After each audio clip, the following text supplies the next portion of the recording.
And you gonna get off his corners? You gonna leave his people be? Or you the one that's gonna find yourself a new plug? You don't mean that shit? The fuck I don't. I built this shit. Me. Brick by brick. And I'll be damned if I let you tear it down just cause you don't like the way another nigga talk.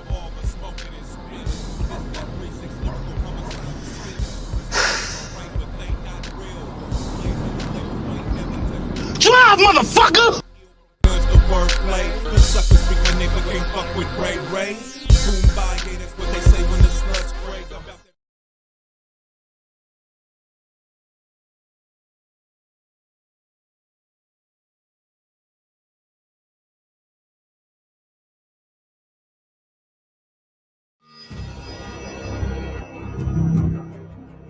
New Age Media and Entertainment.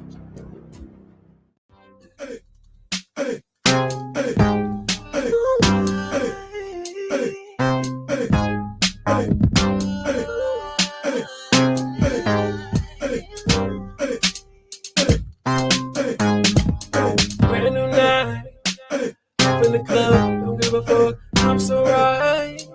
As you into this pop and I'm so high.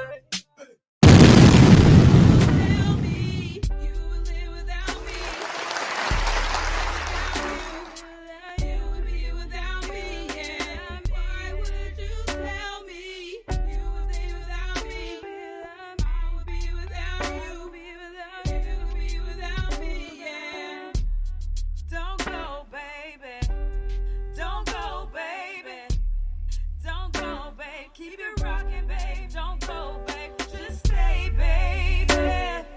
And if you really wanna know,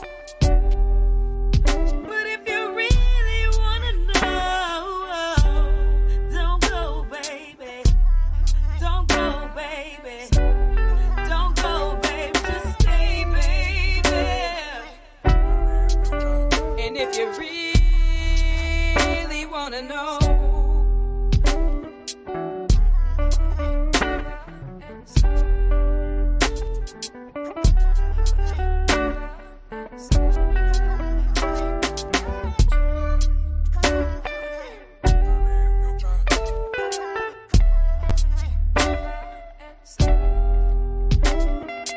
Why would you tell me you would live without me? I would live without you. You would be without me, yeah. Hey, what's happening, everybody, and welcome to another episode of the PDXDOPE Live Podcast. And yes, I'm your host, Mr. Ray Nelson Jr., a.k.a. Ray of Gism, a.k.a. Double R. We back with another one. Happy TGIF. Happy Friday. Thank God it's Friday and all that good stuff. I hope you guys had a great week. Now I'm ready for the weekend, and we're going to go ahead and get this thing started. And I'm going to go and get my panel introduced. We have Mr. Scooty in the building. What's happening with you, brother? Hey, what's going down? Oh, man, you got it. Just get this weekend started. Yeah, glad it's Friday. And actual, I had today off.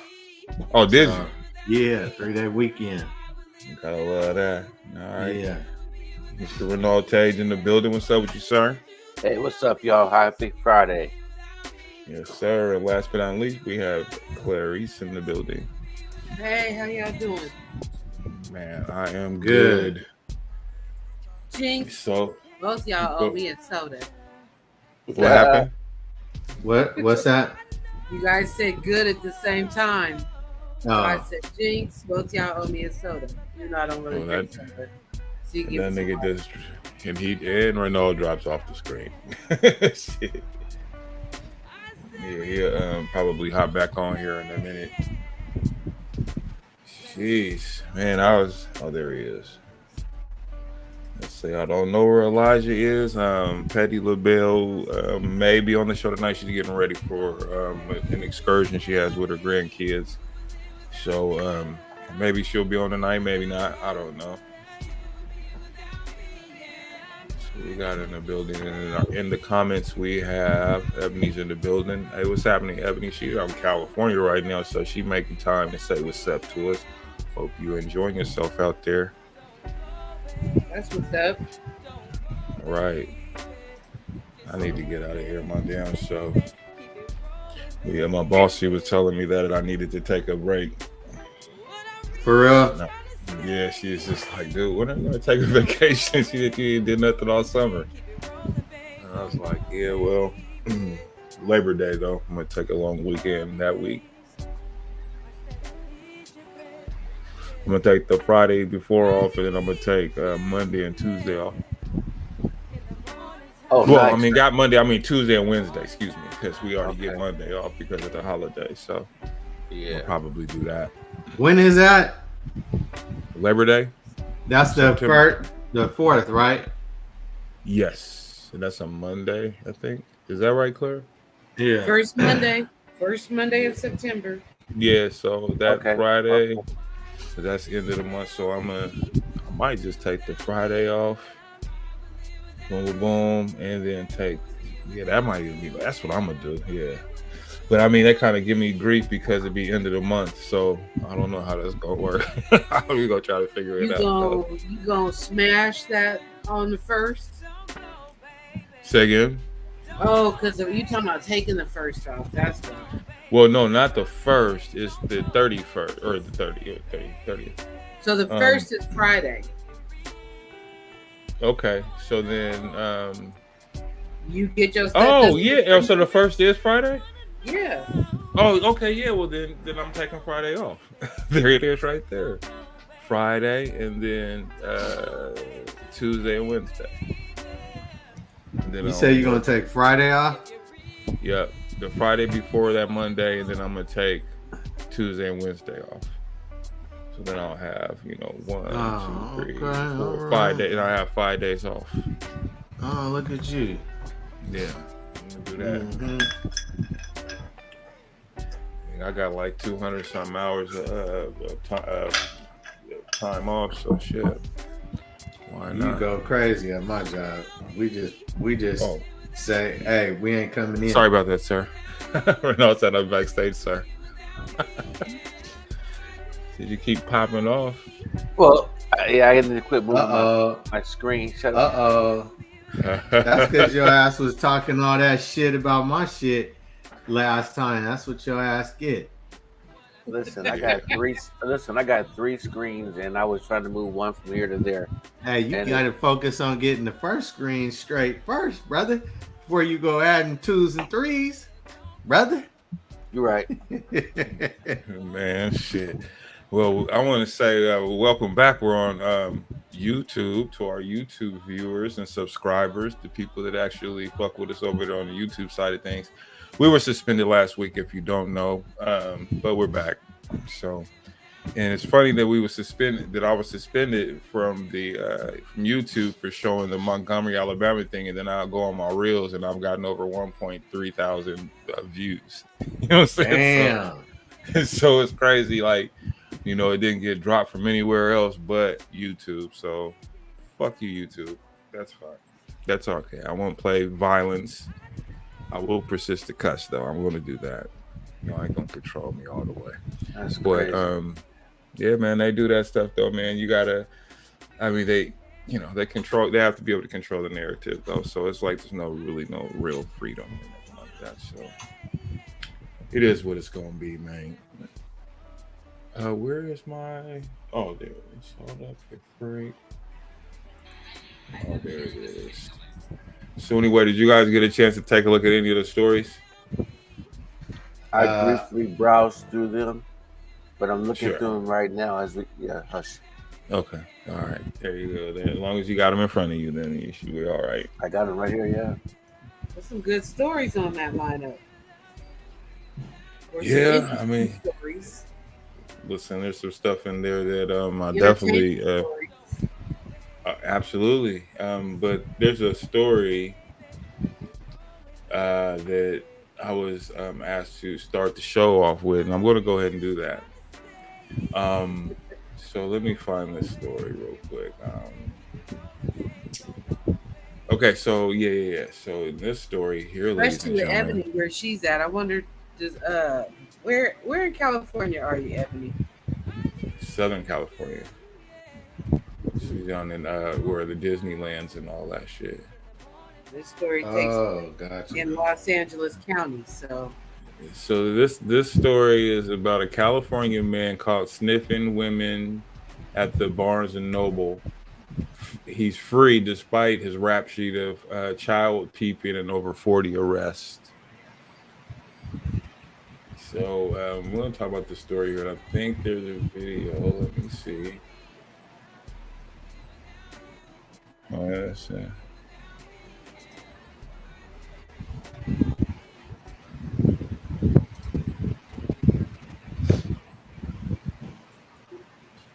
are you guys reading the story? I'm trying getting to ready find to. it. Oh, California man Which one caught is sniffing it? women at Barnes and Noble I'm, free despite raping. Oh, I play a got little it. I see video. it. I see it. but it's not just Of that he's child sniffing women. It's 40 arrests. no, it's beyond that.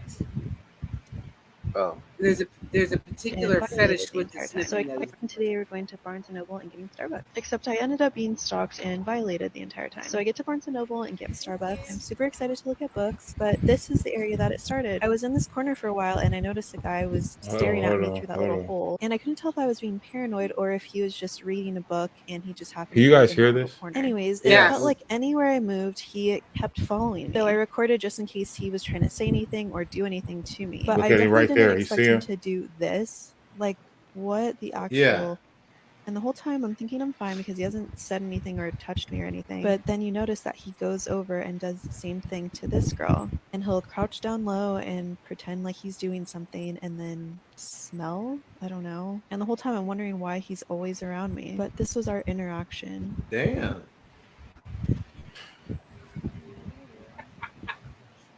is that a black dude? Yeah. I was so freaked out when I turned around and saw him literally under me, so freaking close to me. So I decided to tell the front desk.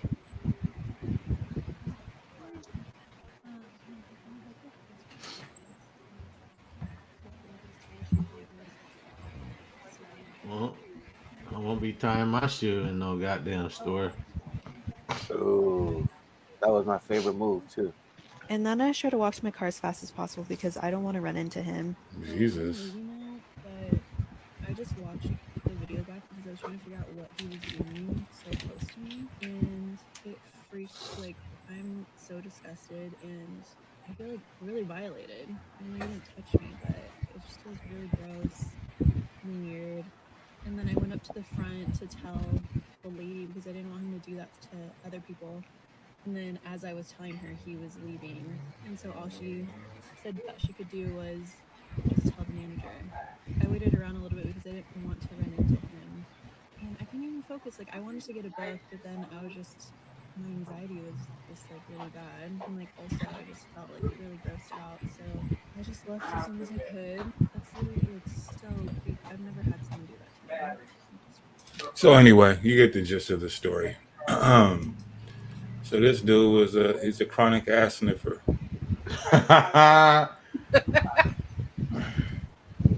Perhaps she had a Sniffing certain ass. essence about herself that led a trail. herself, there's multiple women. What did you say, Clara? There's multiple women that he's doing that to. Yeah, Right, I know, but I'm the just being thing funny. is that he has a history of this. You know what I mean? Like he has a history of sniffing ass. This is not an okay fetish. Yeah, I don't think that it would be an okay fetish. Ladies in Cali, make sure your twat and your butt is clean. Oh, that's fucked up. I'm This just is something saying. that she shit. did. Did you see that Motherfucking- story? Yeah, I did. And then Renal was like, "Well, that was my go-to," and I was just gonna say, "Ain't that? They look like you a little bit." Yeah, he was born like that, man. He can't help it. He was born like it. My son said he had a mind like a dog, or like the brain of a dog. I mean, Maybe she had that walk away air that just left a but what if she had a farted on that nigga though? That would have been hilarious. They plural. He's sniffing multiple women. So that is bound to happen. Yeah. Or somebody that just took a shit and didn't really wipe the ass that good. Ew. Oh. Yeah, somebody's doorbell is ringing. Yeah, What's I'm up, just, you see Pam how in I the looked building? over there like, who the fuck is at my door unannounced? Man, listen, I don't need Oh that smoke. shit. Anybody heard from Elijah? Nah. No. He probably somewhere cupcaking it. You know how it is Friday. Oh shit, she said cupcake. Y'all call. So man, but anyway, the thing is with this fella here, he was sniffing ass, and Not sniffing he's ass. done this. Yeah, but he's a child peeper, so he peeps at children too, though. So and he's known he's been Weirdo. arrested over 40 times. That's Over like 40 that dude that times. was cutting people's hair on the Max. Oh yeah, yeah, I Fucking remember that weirdo. dude. Yeah, and he's back out there. He's banned from Tryman, but He I did it just again. He did it again. just That's why. recently. Did he really do Yeah. it? So, like, Just you know, recently. he 7-Eleven. He didn't cut the hair. He didn't. This time he didn't cut the hair. He did something. I mean, he was doing something weird, something else. He was He sniff did it cut it, I first. think. Yeah, he was sniffing the bitches. Cutting their hair. Yeah, but anyway, yeah. This he says. Let's see. So his name is Khalees Karan Crowder. His name. Oh, there's Elijah. Karan, huh? Yeah. Did we go with a person in high school that last name was Crowder? Yeah. I think. No, Who? Crawford. Maybe what you think about Crawford? Crawford, yeah. Vanessa. Yeah, a woman. Yeah. But not a dude, bro. He don't, man, listen, bro. You trying too hard to connect the dots with something that ain't there. I know. Now, what I have done, if you give certain people a ride in your car, you need the seat when they get out, because they will leave ass residue in your motherfucking car with you. You ain't never lied, Don. I gave somebody a ride like not too long ago, and I'm like, smelling. So you was sniffing ass then in your car? Yeah. Call it what you want to. I need to make sure. I wasn't tripping. I need to disinfect my seat. I was like, you're right. I was like, where the fuck is that smell coming from? Like, oh hell, this nigga. I was like, oh. No, that's just like them motherfuckers that come over your house. He just had a bad case of swamp ass. Like the motherfuckers come over your house and use your bathroom, and then when they get up, they don't look behind them and leave booty crumbs on your seat. That's nasty. Oh shit! Dingleberries is what they call them. Well, dingleberries, booty crumbs. crumbs. Or cooties as a booty crumb with hair on it. You know what? The people at my job is notorious for that. That's I have nasty, man. And This conversation is taking turns. Yeah, I don't know. It was your suggestion to talk about this shit first. I'm like, shit. I was like, nah, I'll bring it up later. And I was like, fuck it. But I'm like, damn, this shit went left real quick. No, I think chronic ass sniffer. It So, but he served time though. He served time in prison for burglary and robbery and shit. Right. So just take the stuff you don't like out of it. And had been he was sentenced in February to a year in jail for the incident. The exposure in Santa Cruz court records show. However, Crowder was released early anyway. Law enforcement sources told Fox. Right. On the last sentence or last paragraph, it says he was accused of peeping into a Glendale home with children on August 6th at Barnes & Noble shopper. Posted her encounter with him on TikTok on August 8th, and he was arrested Friday and walked away free on Tuesday. Sure. After a California judge placed him on probation. So it's like, next thing you know, he gonna like kidnap somebody, just like that black dude that they found in Southern Oregon. Yeah, that shit was weird and creepy. Okay. What the like Scooty's background had a bitch locked up in a the cinder block little makeshift jail. Yeah.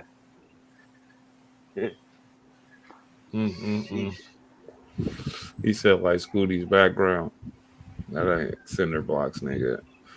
Well, it's bricks. Man, I just talked to. Guess who I just talked to? Ramon Douglas.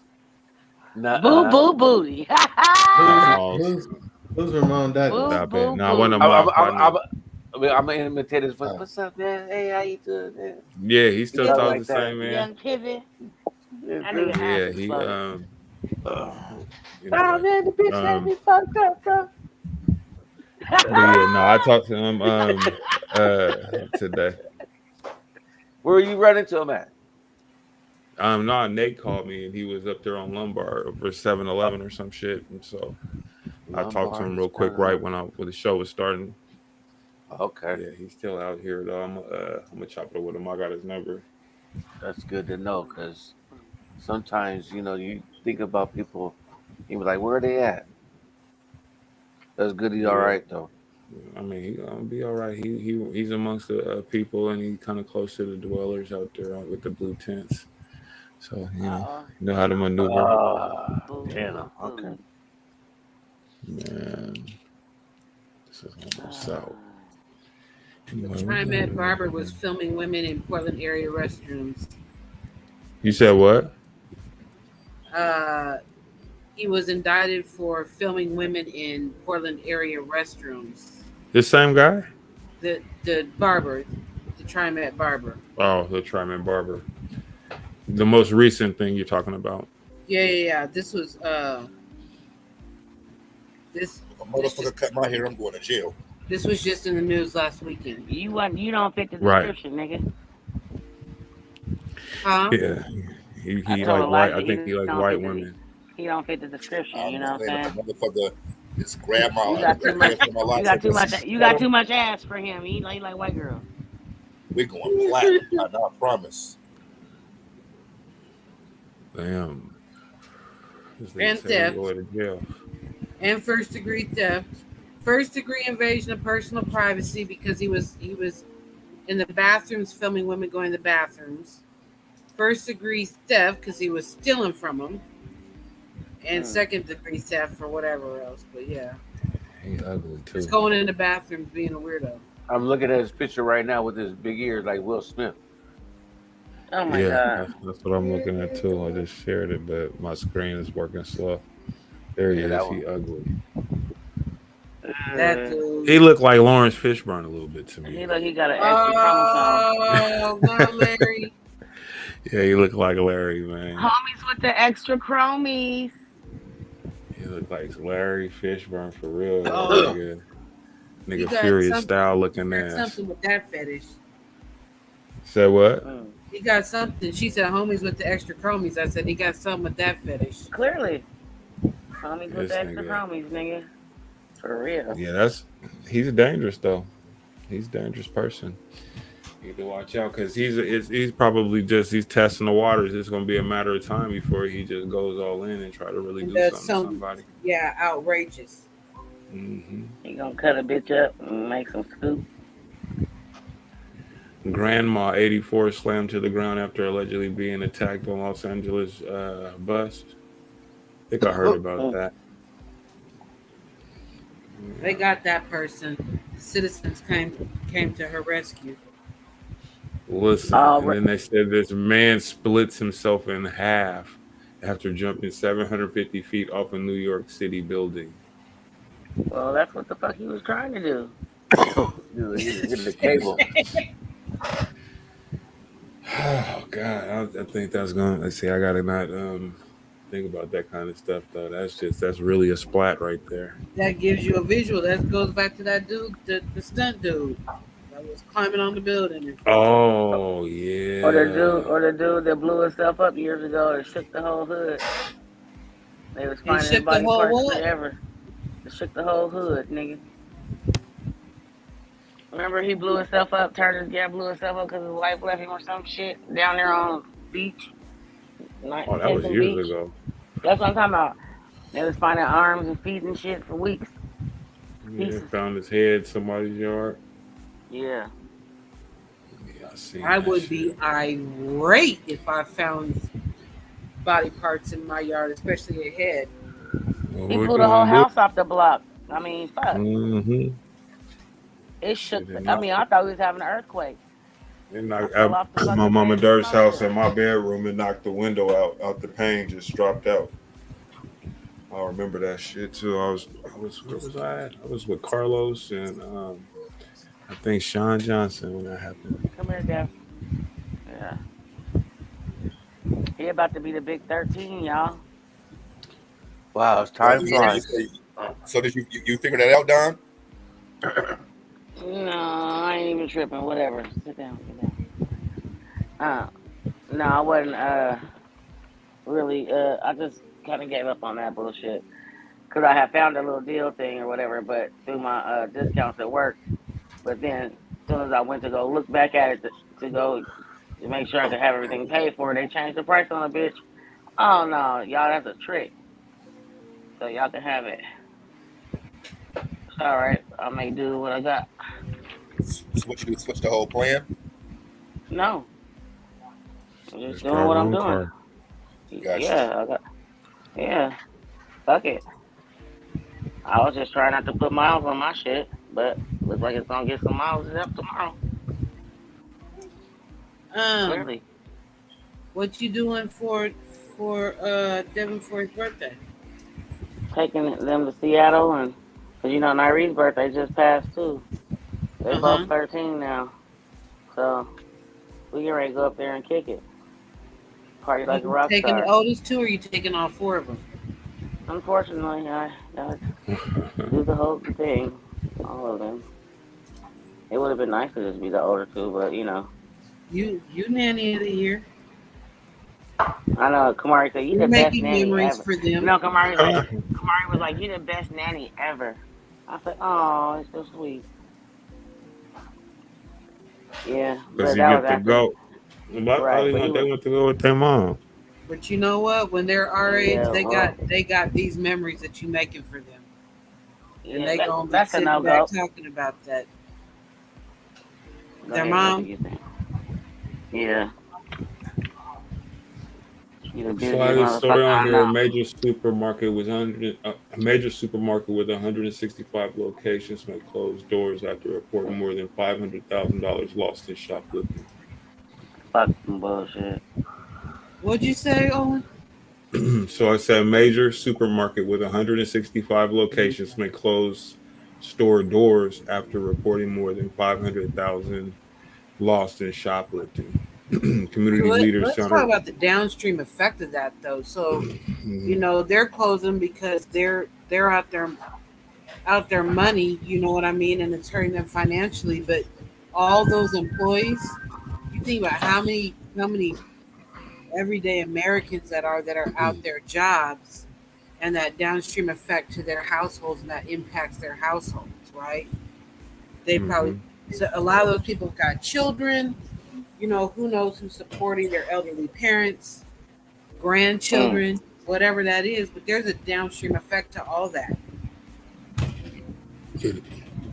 Well, it is. And that's one of the main things is not having food in those areas. And you have people, community leaders sounding off in the area where this is happening at.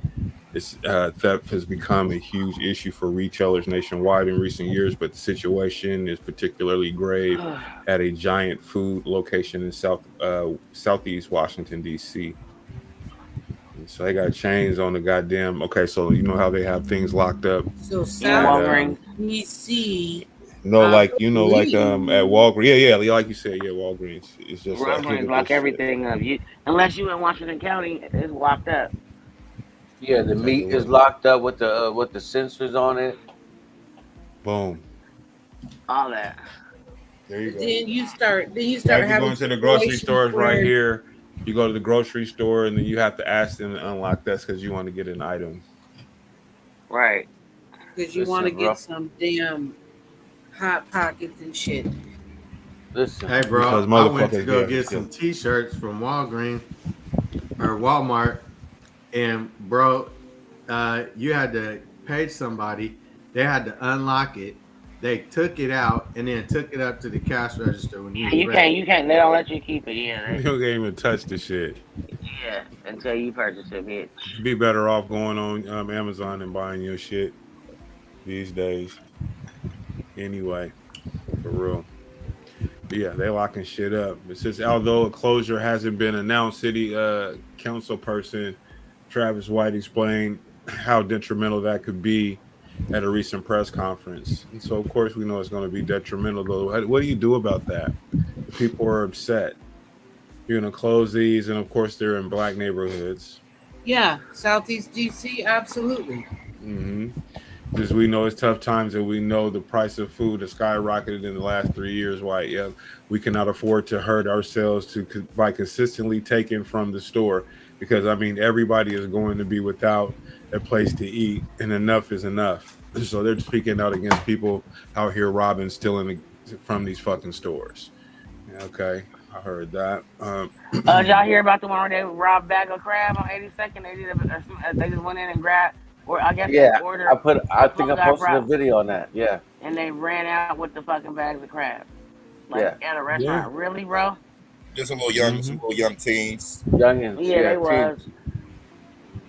It don't matter. Yeah. Like, the problem is too when you start doing that with grocery stores and you start creating that problem, you're setting the stage for other grocery stores to not want to reopen, right?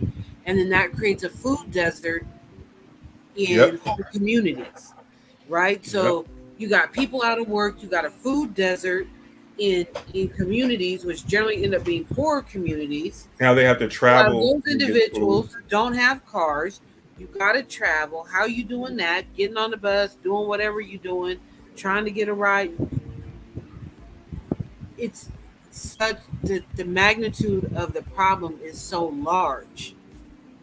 And while you thinking I'm just gonna go get this bag of crabs for my grandma to make a seafood boil or whatever it is you're trying to do, you're not even realizing how horrible you're making it for your neighbors. So it says roughly 20% of the store's sales. So at $500,000 that was lost, it's roughly 20%. That's a nice significant chunk of your fucking earnings. 27? 20%. 20%, yeah, that's a fifth. That's not even paying your lights and everything to stay on year round. You know what I'm talking about? No, this is just off of the money that they making. So they losing $500,000. That's $500,000. You know, which is also jobs, right? I swear, I was just. I think I just put a post up. I was like, I see, like when I see these young kids with these hoodies on, and it's 101 degrees. Yeah, but you put goodies on your post though. Oh, did I? Just the FYI. That's a spell check for you there. The fat fingers. Yeah, I need to start hitting. Quit hitting. With your auto thing doesn't fix your shit. I'm thinking I'm typing it, but I should probably proofread it before I hit post. How you put it up there so proudly? I was just like, goodies. I was like, what is he talking about? Yeah. And then I put it together, and you said with the two strings, I said, oh, he must mean hoodie. Hoodie, okay. Got you. You know what? This is the first time I didn't even notice that. So you just now you said something. So listen, employees have stopped theft suspects 135 times, but many more have gotten away without any immediate consequences. You know, it says that we have to eat at the store. It says we have to take, it says, and what we take from the store, we put the store in jeopardy of closing down, White says. Did you see the video where the lady had a whole grocery cart full of nothing but meat and was just dumping it in her trunk? Yeah, I seen that shit. I seen that old cool ass bitch. Yeah, she did that. Yeah, she did that. Just, I mean, what is that about? At least $2,000 worth of fucking meat. Easy. Yeah. I was just like, goddamn, man. I mean, people just don't give a fuck. I mean, if you're not going to prosecute people for this stuff, you know, then there's no deterrent really. I don't think. I want to say the Cali cats started that shit with the flash mob gang running into them department stores and grabbing everything. Apple, Gucci, Coach, you know, all them fancy stores and just mobbing out, and they don't do nothing. They just let them run right out. Like, they can't touch them. But why would you want to? You get fucking packed out. Yeah, you know what I'm saying? Think about it. You one security guard, and then you know there's like 10 kids in there. You know they finna pack you out, bro. It's no way out of it. They're gonna pack you out, and you can be lucky to leave with your life. You know what I'm saying? And it's and so you know, when then if you have a gun, you then run the risk of having to kill some goddamn body to protect yourself, and then you'll be in trouble because they'll always find a way to scrutinize the shooter, you know, in the situation at hand. You know, so who wants to be in that type of situation? You know, right? Like for real, you're coming in there and stealing it. Like that video that you sent me, Ivory, a few days ago with them kids in that fucking store. It was one of these high-end clothing stores. Yeah, and they was fucking shit up, busting glass and everything. It was like about 8 to 10 kids, and they in there, and the people. I'm talking about. I'm looking at this shit. It was incredibly insane to watch these people go in here and just do this shit, and you got employees and security just looking, and you know they kind of trying to look at one person to isolate to stop, but you know they can't really do nothing because they're gonna get packed out if they even touch one of the dudes. And then can't they get sued? I mean, shit, I wouldn't be worried about getting sued. That'd be the least of my worries because, like I said before, you watching that go on, that shit go left as soon as you try to hop in.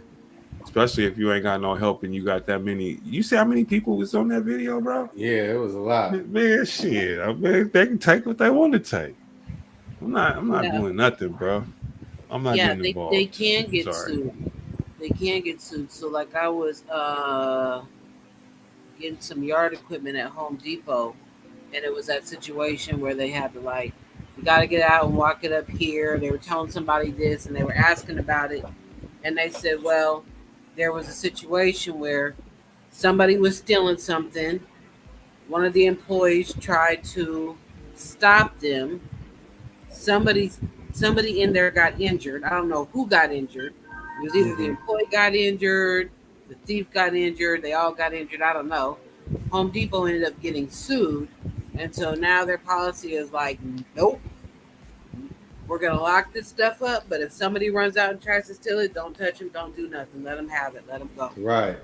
So that's the Oregon law. They can't touch nobody that's stealing out the stores unless the police. They just there for intimidation.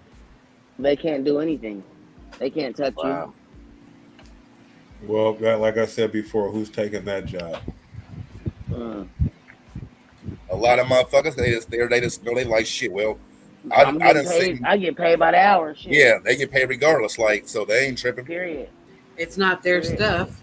Period. Matter of fact, it's even coming out here. Me and my daughter was at the Safeway, and they just walking out with like, I'm talking about baskets full of meat. And you know what I'm saying? Like a worker, they'll follow you and try to grab the cart, but you can just push them off, like, you know what I'm saying? And she was just holding the lady off, and she was just emptying the shit in her trunk, like. Jesus Christ. That is just so savage. No, because I was on my way downtown, night on the town. I was stopped off at Jackson's by the Lloyd Center. The Lloyd Center is like, it's fucking ridiculous down there. How many fucking zombies are down there? So I'm inside the fucking place, get ready, you know, paying for my gas, and then this fucking guy, he's behind these female employees are screaming on this dude. He's behind the counter just grabbing cigarettes, like the dude that got beat on the video, doing exactly that. Right. This white boy was in there. He was just grabbing chew and cigarettes and all kinds of shit just behind the thing. And it was, and he's just putting stuff in his bag and shit. And the little bitch, it was fucking insane. I was just sitting there, like I'm over there. I said I could pump my own gas. You know, I gotta pay him and got my gas and dip, man. Because at first I wanted to kind of like, the fuck is you doing, bro? You know what I'm saying? Like, but I was like, yeah, no, I ain't doing it because I'm gonna end up having to shoot him, but then I'll be the one getting in trouble. For, bro, is it weird when dudes text you K? Huh? What? Is it weird when dudes text you K? I don't like that. They text what? Yeah, like, ain't that just kind of like pause it? I ain't never hit nobody with no K. Like. Like, you just tell me, okay, like K, this sounds a little, I don't know. Like my wrist went. Yeah. Somebody just text me and just told me K. My wrist is like well, they say 1 out of every 3 niggas you know got that tendency. my! Oh no! Who came up with those numbers? Shit! What the fuck? All these gay gangsters out here. You know what? Fred Meyer's on Interstate is like Costco now. They make you show your receipt when you lease, especially the door by the Max. I mean, that's fine. Shit, I don't. And technically, you don't really have to. I do it anyway because I'm a law-abiding citizen. I got money. No, ask everybody. Fuck that. Don't let 4 people walk in front of me and you don't ask them and then you ask me. Nah, that's problematic. Yeah, I'm usually by myself. That could be. Yeah. Mm-hmm. I ain't with that shit. Like, and I've had it happen. Like, we're not doing that. I've seen it. And I'll say it real quick. I ain't showing you shit, and by law, I don't have to show you shit. Hello, have a blessed day, and I keep it pushing. Because my thing is the only reason why they should be even asking you to see your shit is if they suspect you of doing something. Come on, man. So now you get together, Ivory. Yeah, so now you in the realm of now you violating other. You know, you're like you said. They're speculating that okay, this person looks like he probably in here stealing. So, you know, you get asked that bitch that was still profiling. Yeah, because more than likely it's a nigga. That's what they. Well, we need to see. I need to see your receipt, and you got dreads, nigga. Nigga, you are not. I need to see that. I mean, okay, I will say over here on Interstate by my house, there's a lot of transients and homeless. So I get that it. Shit is everywhere. So what? I know, but most of the time, Don, the people that are stealing is white folks.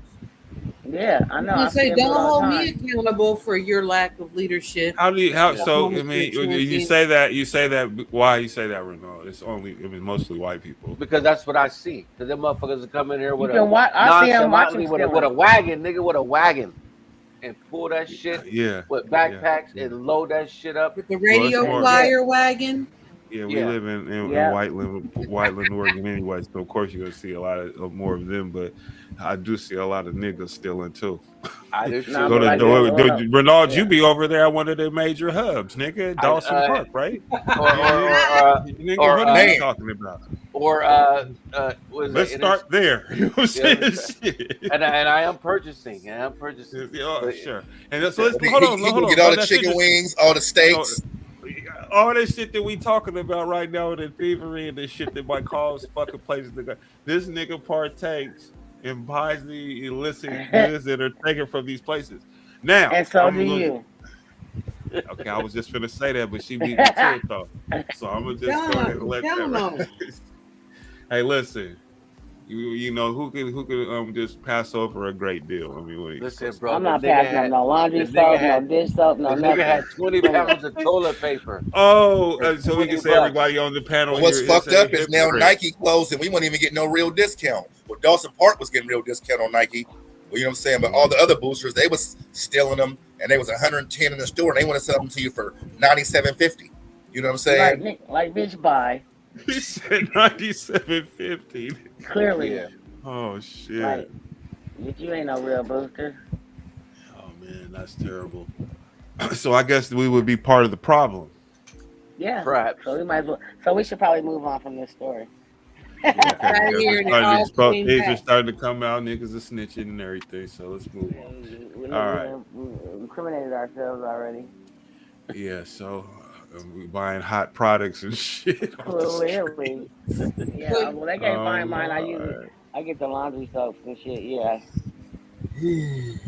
Well, let me see here. Y'all just telling on yourselves. Yeah, hey man, y'all that 19-year-old girl that got killed out in the Pearl District the other night. What who? A 19-year-old girl got killed, murdered down there in the Pearl District. No, but I saw a murder, or not heard of a murder. Or was it some other Old Town? What'd you say, Claire? How was she killed? Was she shot? Was it a shooting, or was it like 3 in the morning? Was it a strangulation? You said 3 in the morning? Yeah, it was late. It was nighttime, so I'm assuming she might have been out with friends or some shit like that. Something happened. They didn't really give no information on how it all turned out. They just know that then they got out there, you know, they tried to help her, but she died on the scene.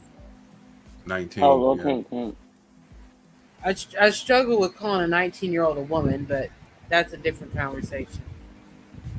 I mean, it's Yeah, crazy because though. they 'Cause, stupid as fuck. sure they are. Oh my, this is That's too bad. 19 years old, young as hell. okay. Here's a story. This is a local story. It's a Portland story. It's about fraud. So a Portland man is sentenced to prison in connection to money laundering scheme. So a Portland man sentenced to federal prison on Thursday in connection to an identity theft and money laundering scheme. The Oregon Department of Justice announced it was on May 24, 2019. 30-year-old Quandre Hollingsworth was arrested during a traffic stop as part of an investigation into money laundering and fraud.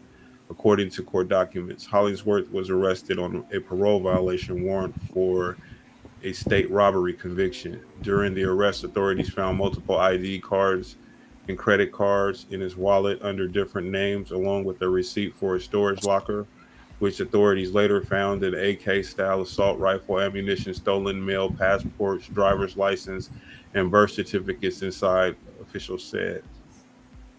Well, damn. Anybody know this person? I Hear of don't this know him. name? You're too young for me to know. Say the name Yeah, again. it's Quandre Hollingsworth. Hollingsworth. Isn't he like 30? Is that what you said he was? Yeah, Yeah, 30. so he's somebody Yeah. we know, kids. Yeah. Yeah, that's probably Kid. Quandre. That's probably Quandre's son. Probably one of them other chicks. Stop. Oh man, I don't. Quandre who? Quandre, you got it. That nigga, Quandre that's Streeter. Ronald's cousin. That's Ronald's cousin. Yeah, that Quandre is young though, ain't he? No, Dre's 40, only like nigga. 2 or 3 years younger than me. Yeah. But Dre got a Old enough to son have that a- just got out of prison too. That could be But I like think he's Ronald's got age. That fits Yeah, the, but- that fits the description. yeah.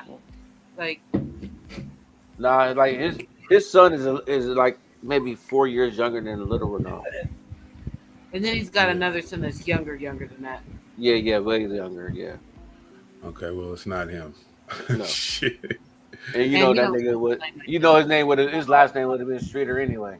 Yeah, ain't So- no way Dre having that.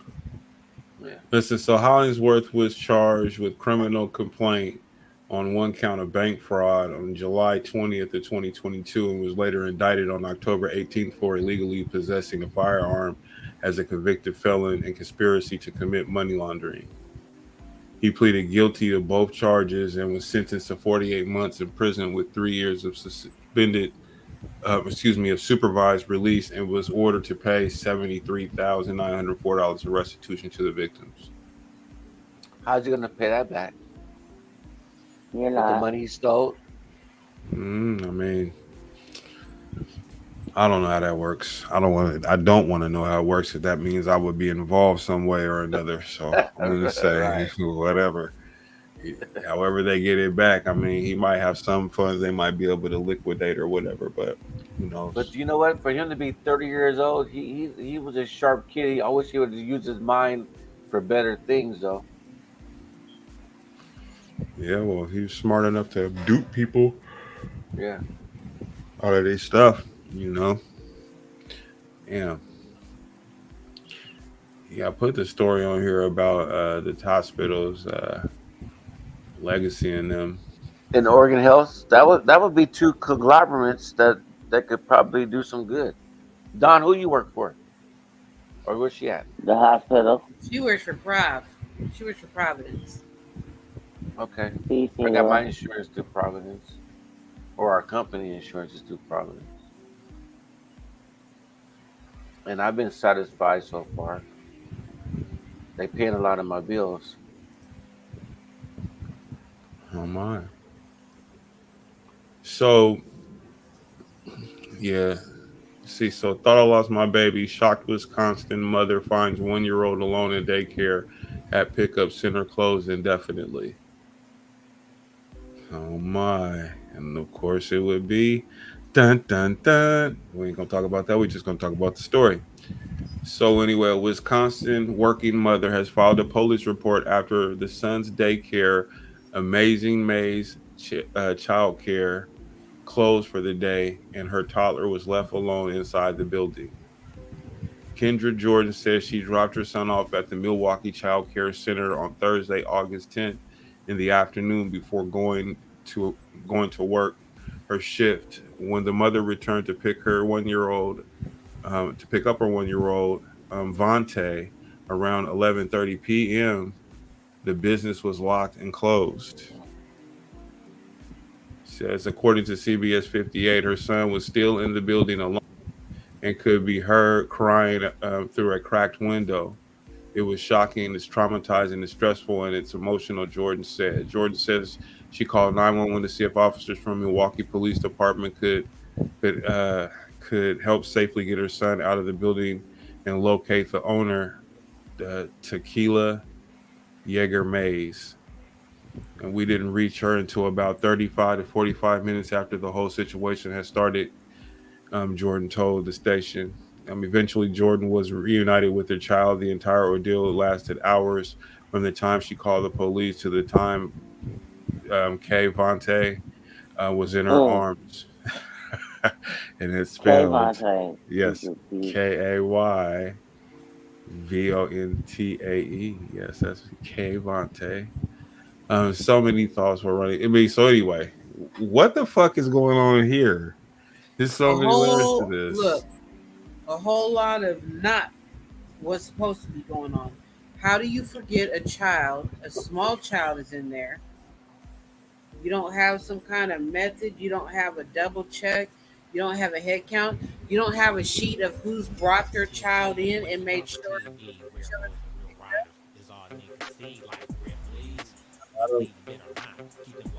I don't know, man. If that shit happened to me, my son or some shit like that. Oh my god, man! I just can't even really fathom the shit that I would do to somebody about some shit like that. The baby's traumatized. Now, what happened to a baby? So this lady, she dropped her kid off at the daycare. Before she went to work, she went to go pick the kid up from the daycare. The daycare was closed, but she could hear her baby was still inside the motherfucking daycare. The building was locked and everybody was gone, but left the baby there. Oh, hell no. It was supposed to be a gloss over. We didn't do a count. Like, what the fuck was the excuse? I don't know. I'm looking at the story to see and see if they have any statements from the lady who owned the spot. Can't trust daycare. Yeah, I would, man. That's scary. Oh, Yeager Mays posted a comment regarding the incident on her Facebook. Of course she did. This bitch. Anyway, she says during the closing shift, a child was left in the daycare unattended by night shift staff. She wrote in part, "I was alerted by the child's aunt an hour and within about 40 minutes of travel time arriving to the scene to unite the child with their parent. This was an isolated incident and the child was not harmed. As the owner and operator of Amazing Maze Child Care, I take accountability for the terrible incident." She also apologized. So would you guys let bygones be bygones? Negative. No. I'm getting an attorney. I mean, like negligence. I mean, if she wasn't there, but your staff is accountable. Like, this is a date? So the child was quiet as everybody was closing up, and he didn't say nothing, and you didn't hear. Or just sleep or something, probably knocked out sleep or something, and then it was night. Yeah, they was probably baby was asleep and didn't realize that they had one baby in there. Baby wake up, ain't nobody in the motherfucker. You know what I'm saying? Like screaming his head off because he don't know what's going on. Hold on, man. I dated a person with a young child, and like, and this maybe not be similar, but we had to go pick the child up, and they had like a line, and for you to pick up your child, and in the carpool line, and then and they made sure, like, okay, so this one's going with you. This is, this one's going. So they didn't have that there. You know what I'm talking about? where you got to I pick know up your what you child, mean. either drop them off or pick them up, especially on But the pickup. Kayvonte, but hold on though. But Kayvonte,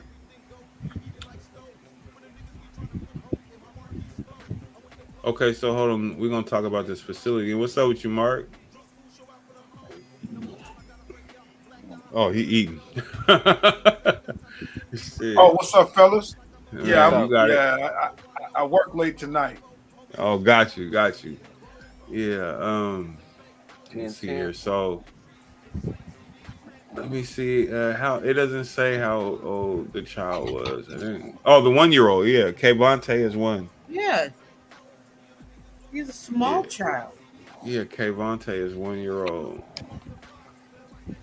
So But, these motherfuckers, man. I'm paying you for a service. Either way, it's a minor that's not allowed to be alone. I'm paying you for a service. Man, listen, you definitely paying for a service, but this is just this is gross negligence, I would say. Gross negligence is a very kind way of putting it. Yeah, who's sleeping over there? But true. Accurate. Very is that accurate. That nigga Ivory? Yep. No, that nigga tired. Hold on, listen. I'm gonna solo that nigga out. Hold on. He gonna solo layout that nigga. Hold on. That's him. Goody.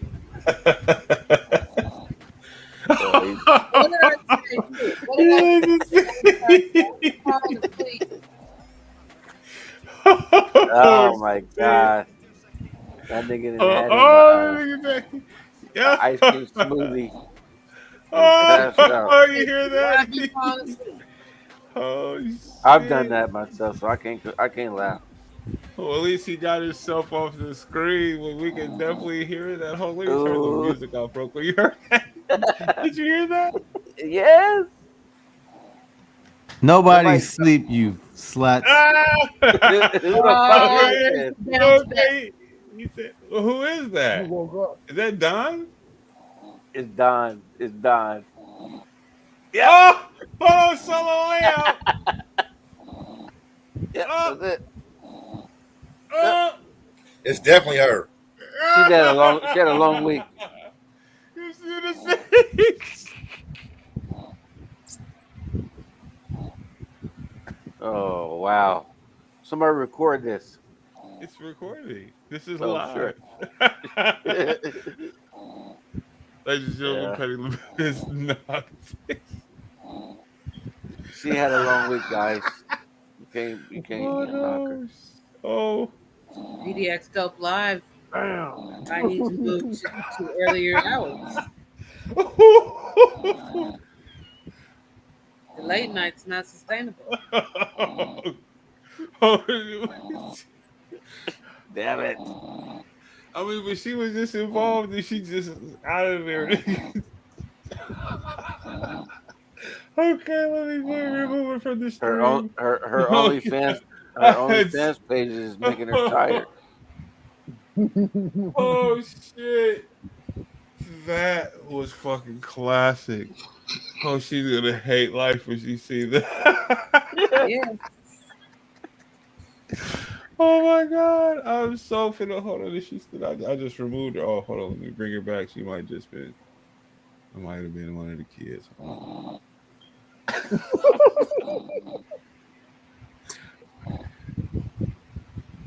my god, so funny. Comments are in the. That's her. That ain't no kid. Kay's face. She said, "Oh my god, so funny." Oh shit. Oh man, that's hilarious. I'm so sorry. You know the topic I like to talk about next, if you don't mind. Sure, sir. And it touches me deeply and dearly. Okay. Pause. Yeah. He said, "Go ahead, Bernardo." I want to hear what Jack's got to say. Pause. That's all I'm saying. Oh, pause. Okay. No, about Like deep being if you're unmarried to a woman, is they want it mandatory that you take a DNA test to boom. sign the birth The birth certificate. certificate. How do DNA you Yes. should feel be about that, mandatory. Renault? It should be mandatory in all pregnancies. Oh, I'm with that. I'm with that. Married or not? Doesn't Married or matter. not, doesn't matter. I'm I with mean, it. I don't have a problem with it as a woman. Well, you know, Yeah. because you ain't trying to dupe nobody either. But Yeah, see, you a No, know lot I'm of your not. times character. women, No, I'm not. But when I had my children, I was like, I mean, and I was married. I was like, I mean, if you want a DNA test, I mean, like, whatever. But he wasn't tripping. It was just but like a question, casual conversation about it. but Yeah. question He was like, is, no, would you have held that against him? no, hell no. No, because 'Cause this that's is how I feel. As a woman, I have the privilege of knowing my children are my children, right? They grew inside me, they came outside me. Like that's different, right? Than being a man, and I'm a mother of sons, right? So I also take on, that protective side. Like you're trusting that the woman's being honest with you. So I don't fault any man for just saying like, let's just get a test to be sure. I mean, thank you. But like what happens is, it especially doesn't like if have to be adversarial. It doesn't have to be anything other than like we're just verifying that this is the biological father of this child. but unfortunately, like, see, I'm glad you look at it that way. But unfortunately, in a lot of relationships, it's a how dare you ask me something like that. Oh, you think I'm cheating on you, and then it's a whole, either it ruins the relationship or now you want to hold it against him, and you know what I'm saying, and play funny with the child now, and you deny your baby, it's all the extra shit, like, you know what I'm saying, like you said, we know it's yours. Why can't I make sure it's mine? But if you question that, then it's like you did something wrong, and how dare you? Yeah, I know. I know. And then if you watch the latest Maury Povich, they always start off with beating the man up, beating him up. He's an asshole for doing it, and then it turns out it ain't even his baby. Yeah, and the piggyback on Mark's comment. Those be the ones though too. Right, and then the piggyback on Mark's comment. You didn't pay child support for 15 years, and then it finally comes out the little motherfucker ain't even yours. And nothing happens. She's still not in trouble. Right, and nothing happens. But see, that's fuckery. That's fuckery TV. Because and that's what this law is, though. It's going to stop that shit, and it's punishable, I believe, as a crime. I don't know if it's a felony. I think it's a misdemeanor, if I read that right. But I also feel like children have the right to know, right? And in the they moment, do. nobody's really thinking of the baby's rights because the baby's a newborn baby. They don't know any different. But the baby grows up. Nobody stays an infant forever, right? So you grow up, and these children have a right to know who their father is. And the worst time to find out is when there's a medical emergency. You need a kidney. That's the only time they're gonna find out. A blood You goddamn transfusion, right. or like that is the worst time to find that out. Yeah. So while you're busy playing adult games in the sheets or wherever you're playing them, you need to remember that if you're procreating, you have a responsibility to this life. That's not your life. Like this, you're creating a whole life that is a whole life of its own, and that individual has a right to their truth. That's just how I feel about that. I got a little partner right now that's going through that, and like he lightweight scared to ask. You know what I'm saying? For that same reason, because like they've had conversations, and it's like I wish a nigga would ask me for a DNA test. He would have to worry. You know what I'm saying? So it's like already throwing out them little things. So he like shit. She's already said that type of shit. So now that she's actually potentially pregnant by me, I'm scared to ask because she's already told me. All you gotta do is wait till the baby's born and get something. Go get his own test. Yeah. Right. Go get his own motherfucking test. Do the swab. Why do you need permission for it? Yeah, but you don't sign And that the birth state of Oregon certificate. will But you pay can't be for on the up and up. You know what I'm Just saying? Now I'm don't- gonna go sneak my baby and swab him and But listen, all what this other Aubrey extra said. shit.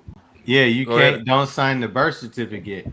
Because the minute you sign the birth certificate, I know. you're liable for that. Absolutely. And you only got 60. In some states, you only got like 60 days to challenge that or to But not just that. What makes it worse is all a woman has to do is say you the daddy. You know what I'm saying? And then once they mail you some shit about paternity, you if you don't live with that address no more, you just don't respond. By default, you the daddy now. Yep. But in the state of Oregon, when they send it to you, you can say no, or you can say, I want a test, and the state of Oregon will pay for that test. I absolutely know this because this happened to somebody who was very close to me. They made a child. They didn't want to believe the child was theirs. The child was born. The state of Oregon sent them the paperwork. But get this. They said no. Check this out, though. And they pay for it. They pay for it. It's a thing. This is a thing here. So if you're a married man, say for instance, unfortunately, I mean, you know, God forbid that if you're married, right, to a woman and say she has an affair and she gets pregnant by her affair partner, you're legally responsible for. You are legally known as the father. You're the daddy. Yeah. So then this is what I want to throw in there. What is it called? Pro-choice. So a woman has the right to make the decision to be a mother. Yeah. So how come men don't have the right to make the decision Opt to out. be a dad? We talked about this last night too, right? Because pro-choice is the right to give birth or not give birth, right? It's not a right. I mean, like, I guess I hear what you're saying in terms of a right to be a mother, right? Like, in theory, that's part of it, but it's really more about whether or not I'm going to allow this living being to grow and develop in my body and be birthed and breathe its own breath. Yeah, I get all of that, but I'm just saying, you know, a lot of dudes had, you know, been in that keep a nigga baby situation.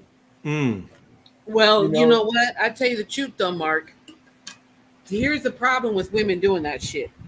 The woman traps herself far more than she ever traps a man.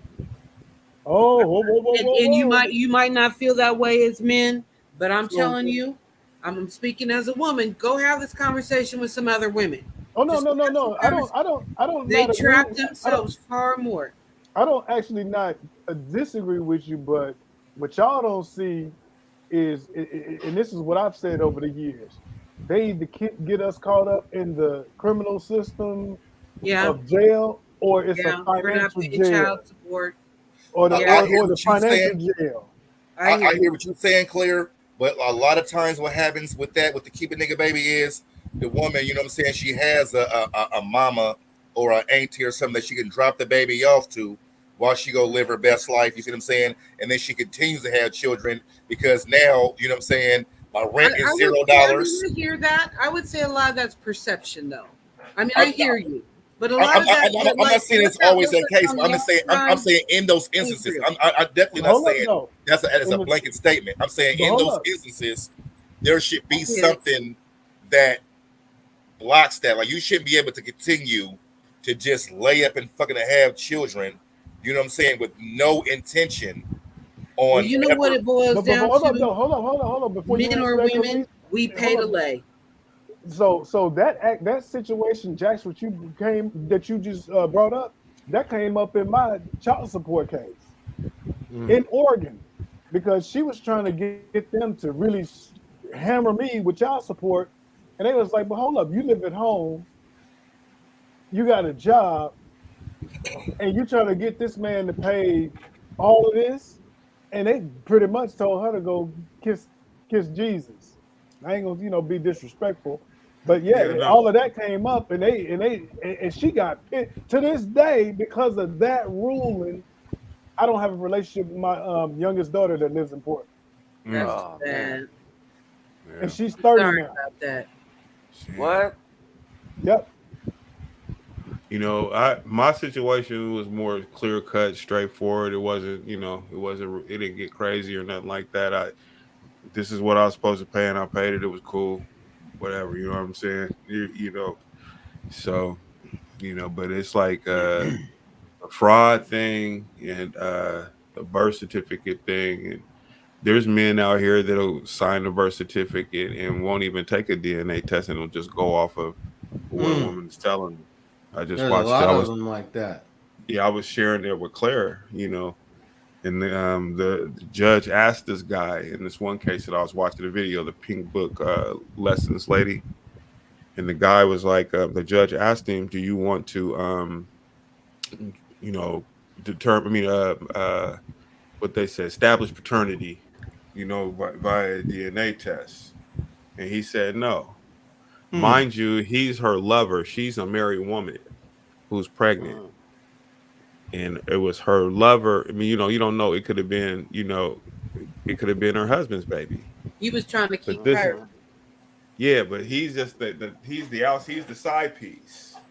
And this motherfucker says that he don't want a DNA to establish that. And then they proceed, after he says that, they proceed to make him pay retro child support and everything else. Oh. For the date that she said that he was the father, huh? Sure. Not the whole time, but 7 months of it. At least 7 months retro. Like I said, I think it should just be mandatory. Like I said, I didn't say nan with neither one of my, none of my kids either, but you know what I'm saying? I mean, that was a me thing. You know what I'm saying? Not necessarily saying I denied it, but it wasn't something that I you know what I'm saying? I wasn't questioning like that. But on the same token, like I just feel every motherfucker has, like she said, every child, every person has not right gonna to hurt. You know what I'm saying? It ain't to be malicious. It ain't none of that. But it's just what she said. It's mama's baby, papa's baby, and those are just facts. I don't give a fuck if you married, whatever. You know what I'm saying? Yeah. Because like you said, Claire, you guys have it's your baby. Yeah, my husband was throwing up before I was, so he knew I was like he was telling his family she's pregnant, like he knew that. But if he would have wanted one, whatever. Okay, let's go do this, because I wasn't tripping. Like, yeah, this and these are your children, so we could do that. Like, shit, we could do it today. I spit mine out, especially my daughter. Yeah, but my thing is, it's like this though. Just to take away any of those type of possibilities, I just think that it needs to be. I don't think it needs to be by the state, because the states have been irresponsible, because its whole thing is totally one-sided. Men have the possibility to go to jail, lose their driver's license, and their ability to make money or even to better themselves, while women can continue to have children, and get states benefits, and then fucking have the man be on the hook. Because it's her right, her body, she can make those choices. And then, of course, there's the downstream effects of how it impacts society. Absolutely. So my thing is like you said, this shit gets TANF, and then the man got to pay that shit back if he ain't contested in time. Like, that shit ain't cool. Yeah, no, it shouldn't be, and that's why that's why it's essential that you have mandatory DNA testing. You know what I'm saying? To establish paternity for both parents. Let's not take away all the other shit. We already know that this is going to help, but we just say, hey, this is what we're going to do to establish this stuff. Because many babies get taken from the, at birth and stuff like that, stolen. That too, instead of so if you establish it with DNA, boom, we're gonna get these kids. We're gonna have a fucking profile at birth for your motherfucking ass. Move, nigga. You know what I'm saying? And both parents gotta fucking submit that shit, nigga, to match what they think. I mean, I'm saying, bro, fuck that, because it's too much of this shit that goes on. And they're able to get over on the state. We pay that in taxes, but then there's a lot of men who get fucked over financially, and they get no fucking get back. And that's the fucking travesty of this shit. They pay all this money, and they come to find out she been fucking the neighbor nigga for the last 3 years on your ass, and saying ain't nothing. I've read stories like that. Yeah, it's a done deal, and you right here, and then they want to tell you that they want to give you a pat on the back for being a good nigga. For I'm just saying though, man, fuck out of here though. You know what I'm saying? That man is owed some fucking money. You know what I'm saying? Like, seriously, he's owed. Man, listen, bro. I'm trying not to be violent. It's YouTube. You know what I'm saying, bro? They suspended me last week. I'm just saying though, but I'm with you though. But he also needs to be able to sue for like emotional, like, you know what I'm saying? Like, absolutely. What the fucking kind of distress you're in to attach yourself to a child for years. That's heartbreaking. Find out it ain't yours. Imagine that. That's heartbreaking, bro. That would be fucking awful. Yeah, because you create a bond, and you rebuild a relationship with this individual, and you really think this is your child, he or she, and then come to find out, and then like, oh. But the state will make like in this story right here though. So hold on, man. What's this guy? He says this dude, he was talking to this dude at a barbershop. He said that the man went on to say that after the kid turned 5, he found out his partner had an affair, and a DNA test later revealed the man was not the child's father. When they went to court over the child support, he presented the DNA evidence. The magistrate basically banged the gavel down and said somebody's got to feed him, and it's going to be you until he ages. Until he ages out of child support," said Parkinson. Because He said the everybody's man. responsible for your child. You got to This is pay. after Somebody got to 5 pay. years. He find out the baby's not his. Wow. And Yeah. the judge was like, "Fuck you. And You let's gonna be pay honest. until he 18." He knows it's not the baby's fault, but how does that not create bitter feelings? And then how does that not then impact the emotional space and that relationship between that man and the child that's not his? I feel like the reason why, if you can do that, I'm suing you. How is that fucking fair? Explain. The judge can't even explain to you or nobody on this fucking panel. Right. Like, how who's that's fair. the dad? Like, she can't cough up who the No, dad is? right. And so it's my responsibility because I was stupid enough to fall for this bitch's, her fucking conniving bullshit. And then I'm on the hook for this shit. Yes, sir. For another 13 years. That's that prison, the financial prison. No new car for you. There it is, right there. There's your car, baby. Would you say no work for you? You see, I ain't had no car since. You know what I'm saying? You no new car. You getting used beaters, nigga, and you running them until the wheels fall off to the next one. They're gonna get you one way or another. Either they're gonna throw you to jail for some criminal activity, or they're gonna get you on child support. Then they're gonna take your license, and you're gonna be driving because you got to go and try to get to jobs so you can get the money to pay off the rears. And then, nigga, you get pulled over, you ain't got a license, and then now what, nigga? Now you got more problems, more bills put on top of your head. You just getting beat down. You know what I'm saying? Because you had a one night stand and you made a mistake. Yep. She got, it's like. Now there are flip sides to this, right? Give me the flip side because we over here. So here's two flip sides. So there's the flip side because I do know some men who've been single parents who've raised their children, and the moms haven't come through, right? And so it should be even that the person, the non-custodial parent, be it the father or the mother, should understand they have a responsibility to provide for the child. Just because the child does not live with you doesn't mean you shouldn't pay for the child no matter. That shit don't go like that though. Right? So like I have female friends who've raised their children and the moms didn't do anything. Nah, but okay, so no, what I'm talking about is just the whole idea of a motherfucker raising a kid and then finding out it's not his. No, I understand that too. I understand what you're saying. I had a friend who that happened to, and he named the child Tage. And then to find out, he named him my last name. Oh. He was, he was a good friend of mine, and he said, "When I have a son, I'm gonna name him Tage." Speaking for a friend. Oh, here we go. No, that really happened though. But yeah, it's fucked up, Claire. No, but go ahead, Claire. But then there's also the thing that and this is a hard reality. But then, as a woman, I also have a lot of female friends who the father of their children don't come through, and cousins and siblings who the father of their children don't come through in any way, shape, or form, right? So then that doesn't help the cause that 1, 2, 3, 4 men on this panel are presenting, right? 5. 1, 2, 3, 4, 5 of you are presenting, right? Because there's the fuck ups that aren't willing to do whatever it is that needs to be done to pull their weight.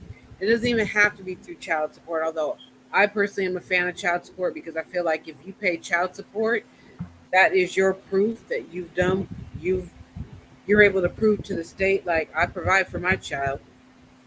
You can't. But why tell do I me need to prove shit? whatever else. Like, you know what I'm saying? Like, But who's to say? Like, why do I need to prove that? Like, and that's what's crazy. Because then when she decides she wants to be a jerk and keep that child from you, you have the proof to say, no, I do what I'm supposed to do. Here's all the receipts. That a motherfucker has. Right, because they have a system to where you got to go, but you got to follow. These are the official steps for you, and that's crazy. That motherfucker even has to. It's your protective thing. No, I get it. No, and I agree. Yeah, you want to. Yeah, but it's just like at the same time, it's like this motherfuckers who can pay child support that aren't present with their children. They have them with them, but aren't present with them emotionally. Don't connect with them. Just pay, to do shit, or they hang out with their cousins or other siblings or whatever. You know what I'm saying? Like, you also have those situations too. Hold up, it's a lot of mamas that do that too and claim that, all the time. I mean, that's true too. You see That's them true. with the And grandma. don't get me wrong, there's a lot that's imperfect with child support. Like whoever's paying child support should be able to write that off on their taxes. Like and that should speaking be of taxes, they take them from that you. should be taxed. Hell no, you don't get to claim the kid. None of that shit. That's why I only take care of my kids if I'm cool with the mama. If the mama let me come see her, then I take care of my kids. You know what I'm saying? If she don't let me come see her, then they ain't mine. You know what I'm saying?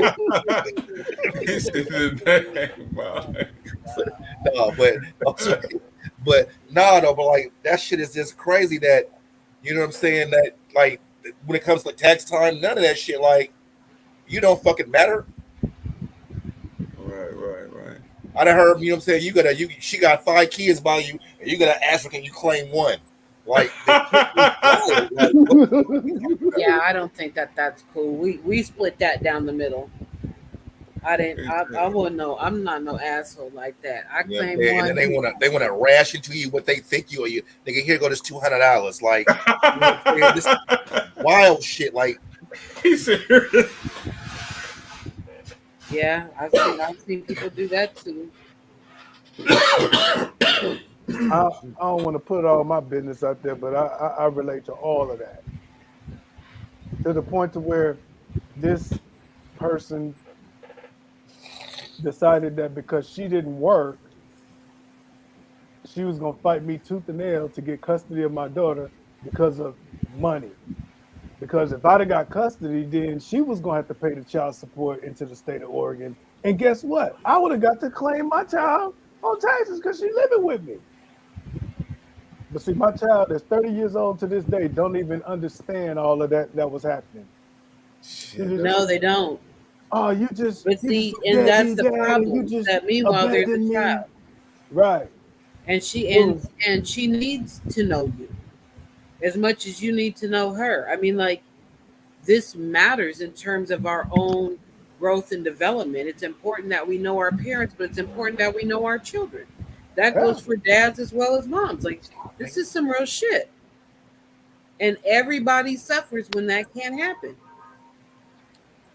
That's how I feel. Yeah.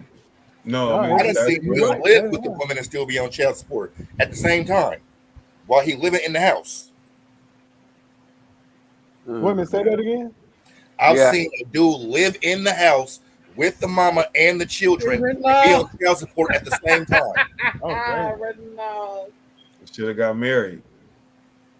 But then you can't get service. You can't get assistance. I live here. You can't get assistance. So then, so we just gonna not get married, and I'm gonna live here. You get this section. I'd have sent them a copy of the lease. I've seen it. I've seen it firsthand. I've seen it. Teach your sons to interview those women. Sons, interview the women. Well, I mean, I don't think it's about that is they might be cool until they ain't. It's cool till it ain't cool. You know what I'm saying? Everything be all good till it ain't. You gotta know. Right. I mean, that's true. That's true. That's what happened to me. She'll be harmonious, and you like, oh, she'll never do whoop-de whoop whoop whoop. You fuck around and misstep the wrong way. Even if you did something wrong, like, it shouldn't affect your relationship with your kids. But like, if you do something wrong to her, then it's like you divorced her and the kids. Like, you know what I'm saying? You cheated on your kids too. Like, no, I cheated on you. I didn't want to be with you no more. Right. You know what I'm saying? Like, what does that have to do with my babies? but That's it's called a whole feelings. That's I called went hurt from Fucked off feelings. the family. Yeah. And the I went inability to from ding separate dong to a yourself fucking from your loser. child. What'd you say, motherfuckers Mark? pack up, move cross country, and all kind of I crazy said shit. I went from ding dong to a fucking loser. Man. Hey, man. You're a So I'm, fucking loser. man, I was one and done. But no, They man, pack that up and shit. move cross country, and then had the nerve to sit there and talk about, oh, I'm doing this shit by myself. Like you didn't. What the fuck you mean you doing this by yourself? I didn't tell you to move to fucking Tennessee or wherever the fuck you went. Yeah, that definitely was my story. Like, what are you talking about? Oh, Ronaldo too. Yeah. I moved. He's raising his hand. I Said moved Mark and tried to too. bring him with me. Mark too. Yeah. Oh, that's the toughest though. Would be a parent that's away, the states away from your child. And then they want to act like, oh, I'm just having to do this on my own, and you need to be like, you know what I'm saying? Like, what are you talking about? Like, I would have went to all sporting events. I would have went to Dodgers, whatever the fuck the case. Yeah, all that. It's, So you know what's it's nothing. interesting? It's fucking nothing too, right? You know what I'm saying? Like, I mean, they say, oh, You left because you mad because I wasn't fucking with you the way you wanted me to. So you know what's interesting about these stories is I was married, and because I was married, we had to go through with the divorce. We had to have the whole parental agreement and all that stuff in place. But part of that was simply this: in the state of Oregon, whichever parent the children lived with, which ended up being me, I could not move more than 60 miles away from their father without his permission. Or I could, but I couldn't take the children. That was in your separation agreement? That is the law in the state of Oregon. Well, when you are married and you are going through a divorce, they would not let the divorce happen without the parenting agreement. And part of all of that is you cannot move the children more than 60 miles away from their father without his permission. That's kind of weird to me. I heard that before. Married though. I filed all my own paperwork. So when I'm telling you I know what I'm talking about. No, so does this mean married people? I read every single What he's saying is the key word with that is married though. Married. And so you have your situation, you were married going through a divorce. I was married, but so I thought that was only because I was getting a divorce. But the thing was, when I went and took the parenting, because he had to go, one of us had to go take a parenting class in order to get this. I wasn't going to wait on him to do anything, so I was handling my shit. I went to the parenting class. That's like with child support being filed in the state of Oregon. Like somebody's supposed to go to the parenting class. Those clauses are in place with the parenting plans. Like that shit's not only for married people. I just found out because I was married. As men don't know their rights. Nope. Well, not just that. It's like a lot of time, like you got to go through more fucking hoops. Like, you know what I'm saying? And I know this firsthand. I'm into the hoops. Like, I'm just saying, like for men, like it ain't this. You know what I'm saying? There's so many more avenues for women. I'm not making an excuse, but I'm just stating the facts. You know what I'm saying? Even from like, you know what I'm saying? I mean, even for perfect example, like it's a whole different subject, but like DV, for example, like a lot of times all a woman has to do is say something. Yeah. And if the word is fucking bond. For a man, it's like you have to have 15 degrees of proof for anything for me to even fucking listen to you. Right. Yeah. I mean, don't get me wrong. I hear that, but the best class I've ever taken in my life was that parenting class. Claire, are you aware if the same rules apply if you're married or unmarried but with child? Yes, it was all about. Actually, it applies to. It was all about with filing child support and when you file child support, you had to create the parenting plan, and the whole thing was, for me, they weren't going to allow the divorce to happen without doing that. So I thought it was initially tied only to the divorce until I got into the parenting class. It's not true because there's plenty of people, women who leave and go cross country, and they're from this state. Because the child support wasn't filed here in the state of Oregon. Okay. But if they establish it in Oregon, but So if child support wasn't established and she dip on me, and here's then the I'm other fucked. thing. Here's the other thing. You fucked either way.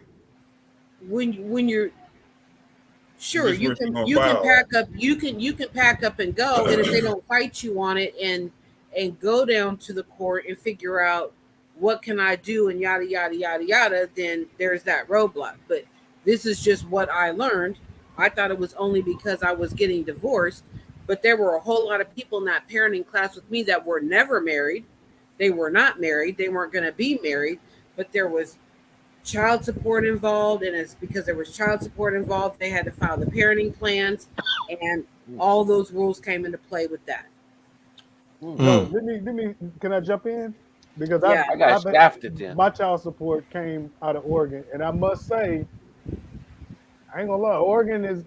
I thought they would be pretty, like crushing on the brother, because, like I told you, Oregon was fair. Oregon's very fair, because when she was trying to get them to really jack up the child support to ruin me, like she said, they were like, no, go sit your ass down. We're not doing that. We're not doing that. And I wish I still kept that recording, because I'd play that. It'll go viral today. and the other side of it was, and you just, Clarice, when you was talking, you made me remember a lot of things. So one thing I didn't know how to fight or deal with is when I moved overseas, the one thing Oregon said was that if I paid, like I had to pay, say, for her to come, and the mama have to pay for her to go, like we had to split that. Yeah. And I never knew how to really enforce that. And so my daughter only got to come to Australia just that one time.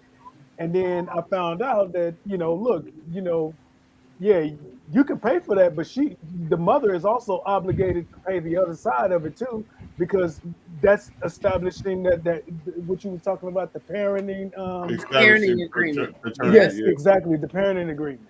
Oh. And then that's what ended up happening, because my daughter was supposed to come back, and she was going through a divorce of her own, and because she never worked, her new husband was going to end up having to pay child support for my daughter living with me in Australia, but you would still pay it through Oregon.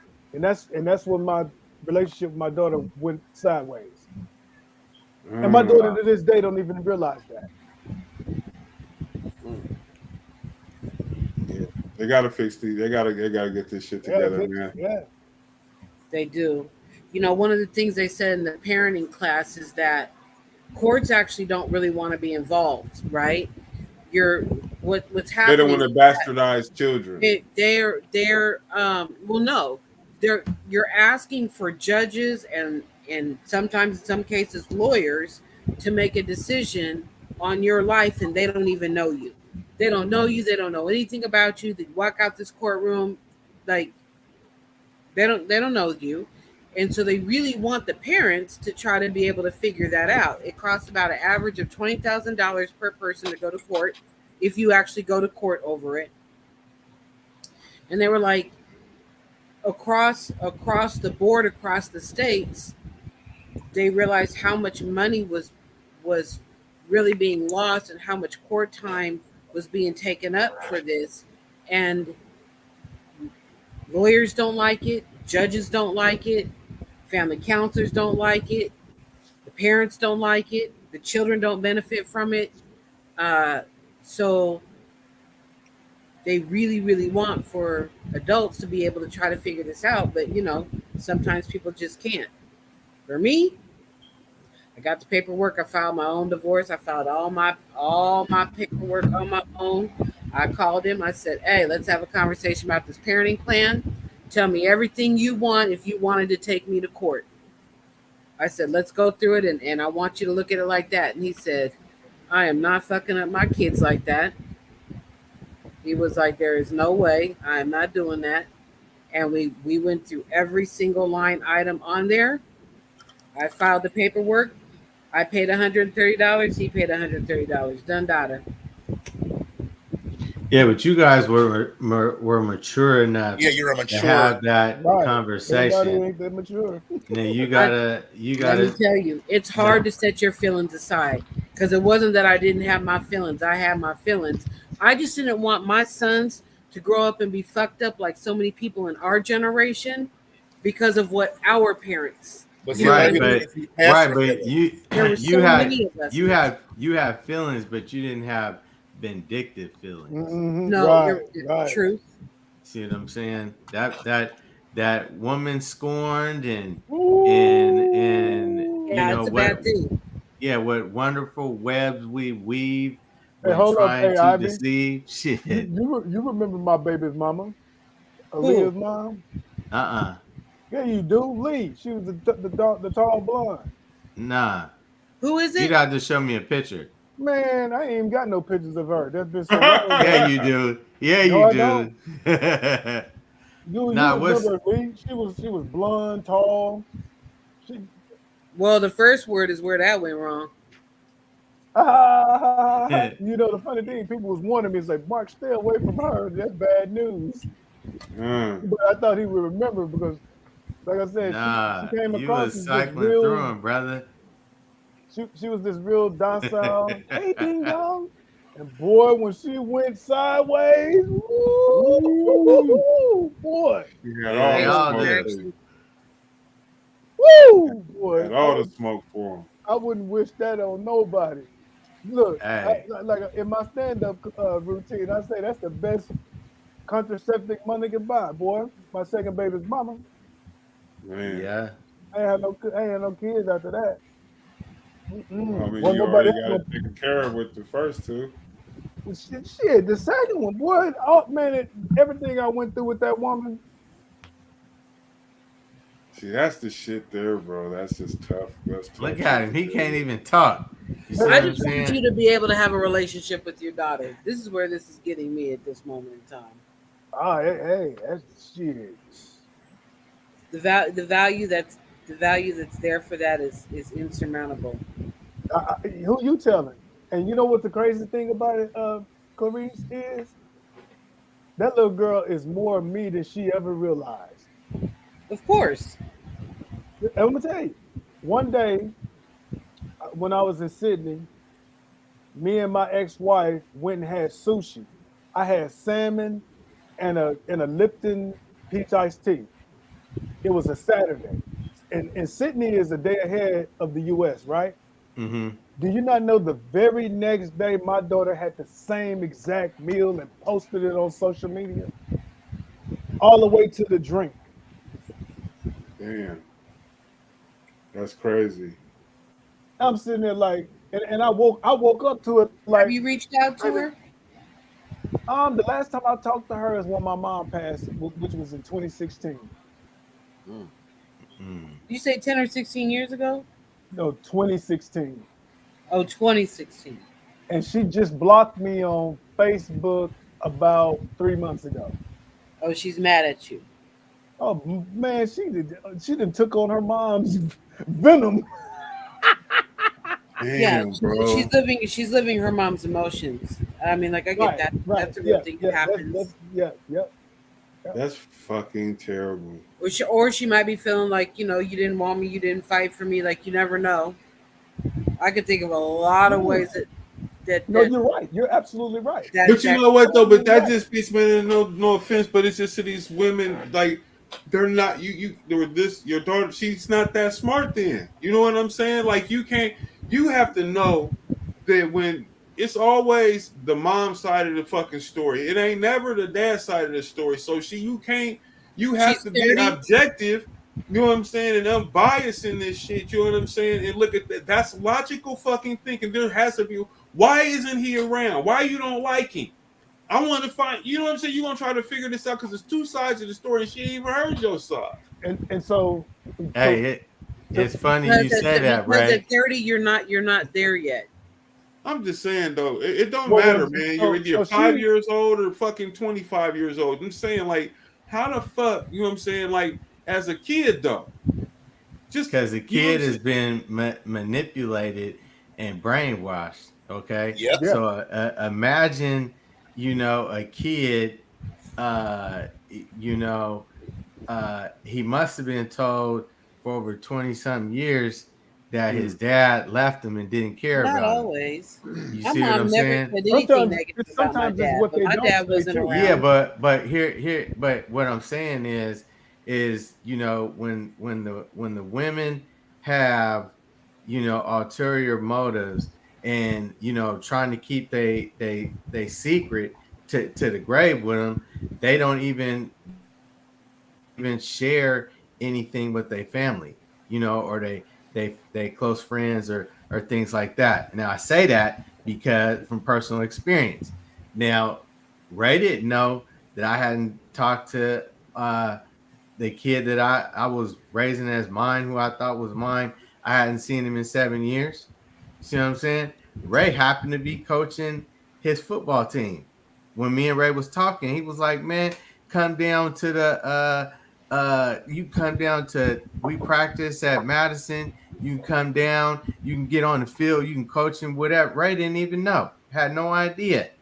See what I'm saying?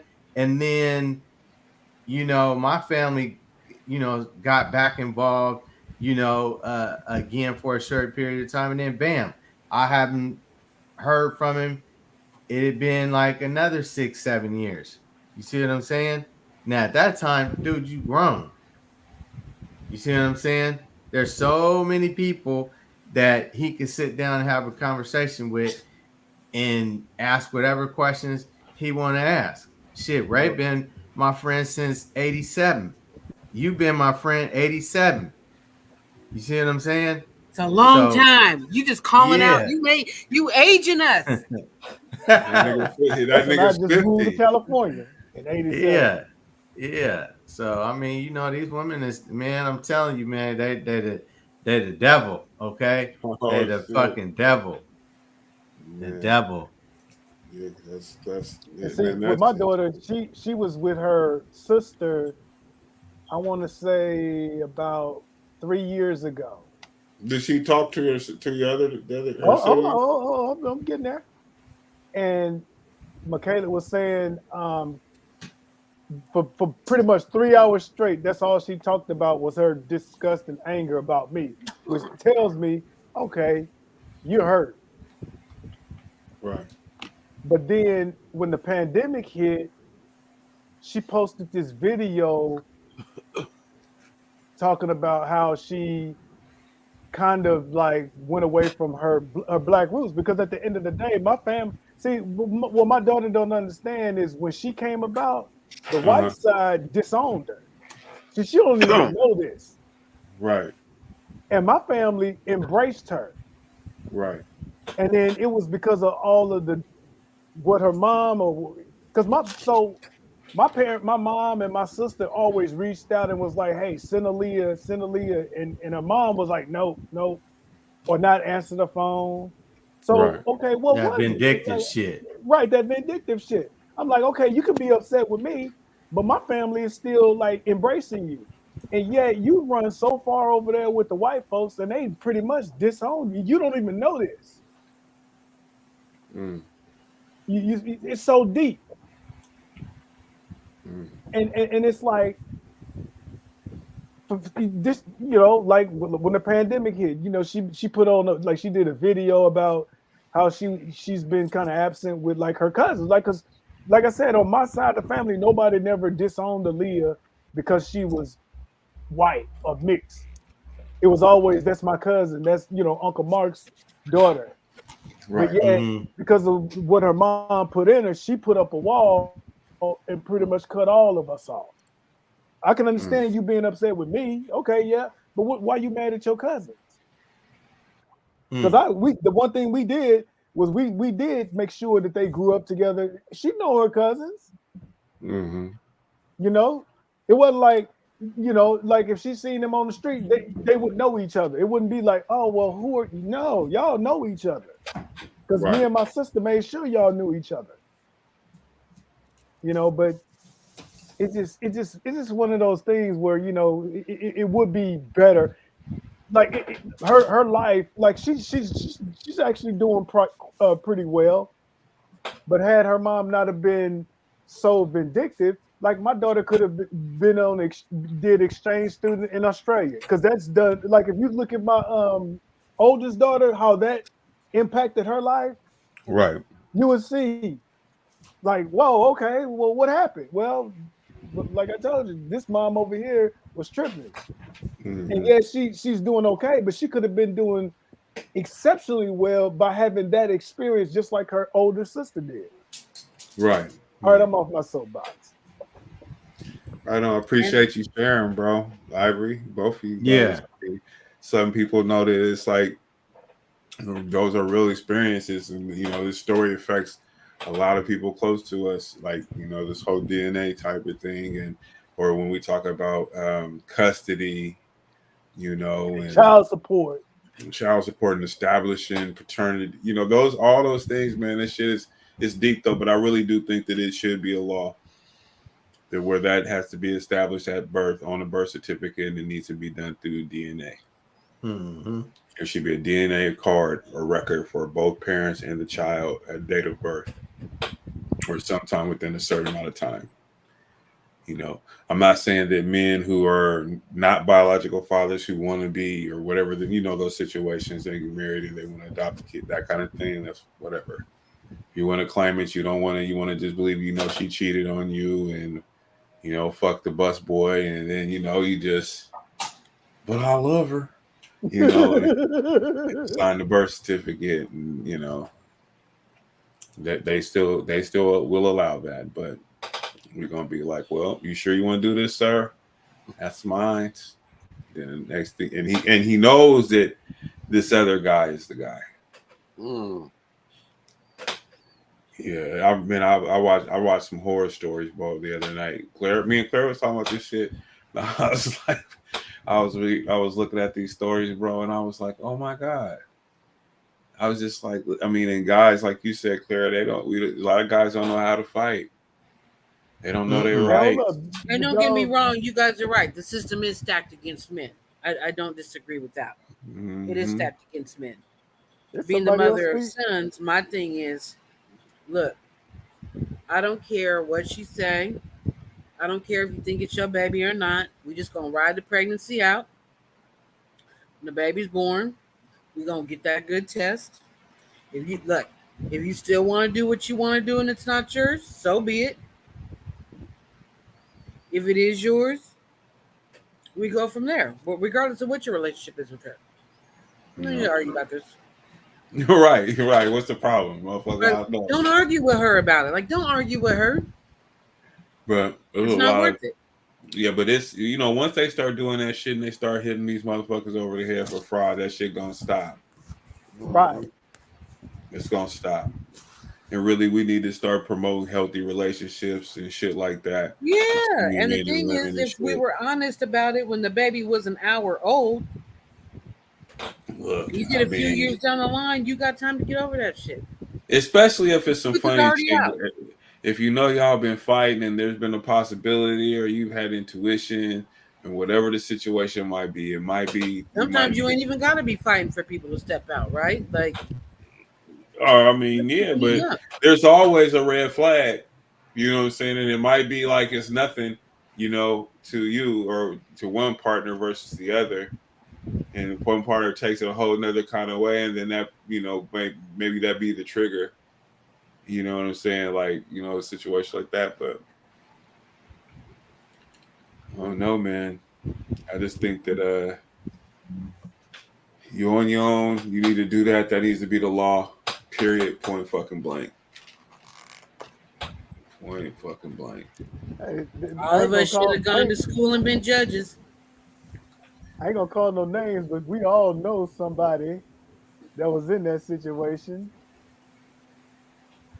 Which one? The baby came, and we all saw the baby. Let me see. I mean, it ain't no different than somebody handing you a handful of money. You know what I'm saying? It can be your best friend. You're going to count that shit just to make sure it's whatever they handed you. It's not that I don't trust you or none of that shit, but I just want to make sure it's $1,000. You hand them a boat of money. Like, I think we all when we saw the youngster, it was like, hey, that's not his baby. Oh, yeah. Yeah, you know what I'm talking about, don't you? Yeah. Yeah, it was like, hey, that ain't his baby. And we were like, wait a minute, that ain't his baby. That looked like baby. And it came out. Well, it was what years later when it finally kind of came out. It wasn't that many years. It was kind of. I mean, it was evident. Right. After the couple, it was just like, what are we doing here? Right. It's like, you got dude right, and he knew all along. Always sneaky suspicion. Is that what they call that? Right. Yeah, that was the up close what we actually talking about situation that because I was the other person's roommate, and when they brought him home, it was like, hey man, that ain't. Yeah. Hey, listen, bro. He went with it though. He was like, hey, okay. Like I said, man, there's many of us. I know we got friends and people we know that they've been through this shit. Like Irie shared with us, he's been through the shit. Like, I mean, hell, that's a hard. I can't. It's a hard pill to swallow. Man. Yeah, to swallow that and just be as calm, even as cool and calm as Ivy was just now. I'd be shit. You see how much I was holding back on? I know it's my baby, right? But still, damn. Yeah, no, it's just but you get through it. But like I said, it needs to be recourse for people, to go through those kind of situations that are getting played like that, or women getting support from the state or whatever, which eventually you're responsible for it through child support, and you have to pay that stuff back, and then come to find out that she was having an affair on you. You got pregnant by then. And the cool part is she don't got to pay nothing back. No, that's just gonna look at her. That's exactly the point, Renald. Right? She doesn't have to pay any. She's not financially responsible. She doesn't have to have any liens on her properties. She doesn't get her check garnished. But I bet if you don't pay or you get in the real on your child support, nigga, they will garnish your fucking check. Mm-hmm. You know what I'm saying? You know. And payroll. Those are the things though that they need to fix. You know what I'm saying? Those are how you lose a driver's license. People think that ain't. I mean, but people gotten to a point to where they feel like that's the right thing to do. It's not it's not even the human thing to fucking do. We wouldn't do that. We wouldn't require that of a woman, right? And then who's benefiting? You damn sure ain't gonna get money if you ain't got no license. We're not throwing women in jail for any reason in regards to a kid, unless they're abusing the kid, right?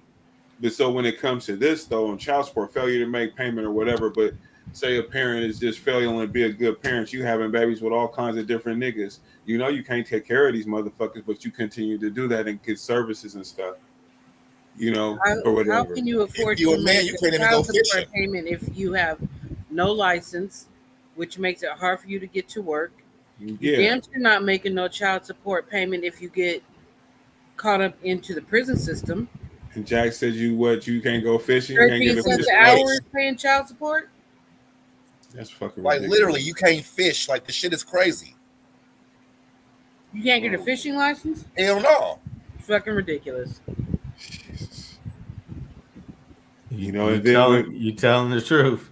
and it's like man, and it's like if men talk about this kind of stuff, and it's like, oh, they sound like victims or some shit like that or whatever, and it's like it's the truth. This is what happened. Yeah. I got played, and I'm talking about this shit, and then I'm acting like a fucking victim. It's just like that kind of shit, man. But men got to be able to express themselves and share these kind of stories, man. So, and it's not a thing about being against women at all, not at all, not one bit. It's really about women that are like that, or people who are fucked up. You know what I'm saying? In this particular situation, this is what it is. It's a man and a woman, but this is it's got to be a DNA test. That's what I say. No doubt about it. Mando. Let me turn on some music. We are at. Side note: when did What's that? LeBron James become a gang member? Oh, I What? seen that. When did the who? What you talking about? What is Man, he, this a nigga start was disciple? posting home, gang man. signs and I seen that shit. What is he, a That's all I need disciple? for it. man, the nigga he throwing up He big threw it up. bees. He was in the thing throwing it up, nigga. I was like, oh shit, LeBron with the shit. Nah. Man, the Yeah. nigga was throwing up big bees. That nigga was Maybe he good. was learning sign Yeah, language or something. He was Man. boom. Nah, he hit it up like he was from the turf, bro. Let me see. Show it. I want to see. Jack's fine. Pull it up, Jack. Hold You on. know, Let's see. He's one of my favorite basketball guys, man. that Can't nigga let like you- he like John Morant, nigga. They from the same. Ah, look at you. All right. But then John Morant is a crypto, right? Yeah, he with it, bro. What you talking And about? LeBron is throwing up. I think LeBron's a blood though. Well, they gonna bang. They gonna bang next year then. You thought it's LeBron James is a blood, nigga. Is that nigga a blood? Because I know John Morant's a crip. Crip like Crip Mac on 5-5. Well, it would only make sense. He from Akron, so is it Bloods out there? I thought them was more like them disciples. Man, do you watch the first 48? Not really, not as much as I used to when it first came out. But no, Yeah, so they be out there. They got a set out there. Okay. A What lot of y'all niggas talking then. about? Akron, Ohio. The Bloods and Crips is Yeah, universal. what gangs is out there? This no, he's caught because LeBron James. We said he's a blood, and John Morant's a crip. Because there's video footage of LeBron throwing up gang signs at a concert. I don't believe it. I seen him with my own eyes. They should be sharing now. Oh, okay, let me Man. see. That's AI. Them AI generated videos. Exactly. Pictures. Exactly. Ain't no blood. Hold on, let me make it bigger.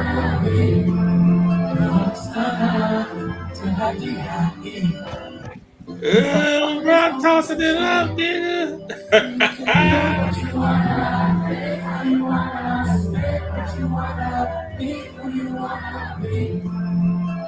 He ain't throwing up no gang signs, Yes, he bro. is. Who are you Watch talking Oh, What okay. is I that? see what you're saying. He doing sign language, nigga, for his Man, that nigga throwing up gang signs. back home. That nigga's Shit. throwing up big He's bees. saying, "Hey, man, bet on me, nigga, on DraftKings, man. We're gonna do it this year. What you talking about?" That nigga throwing up big bees around here. Well, no, but the creepiest shit is that. Did you see that AI video I sent you, Ray? Where everybody was like explaining their death. Hey, pull that.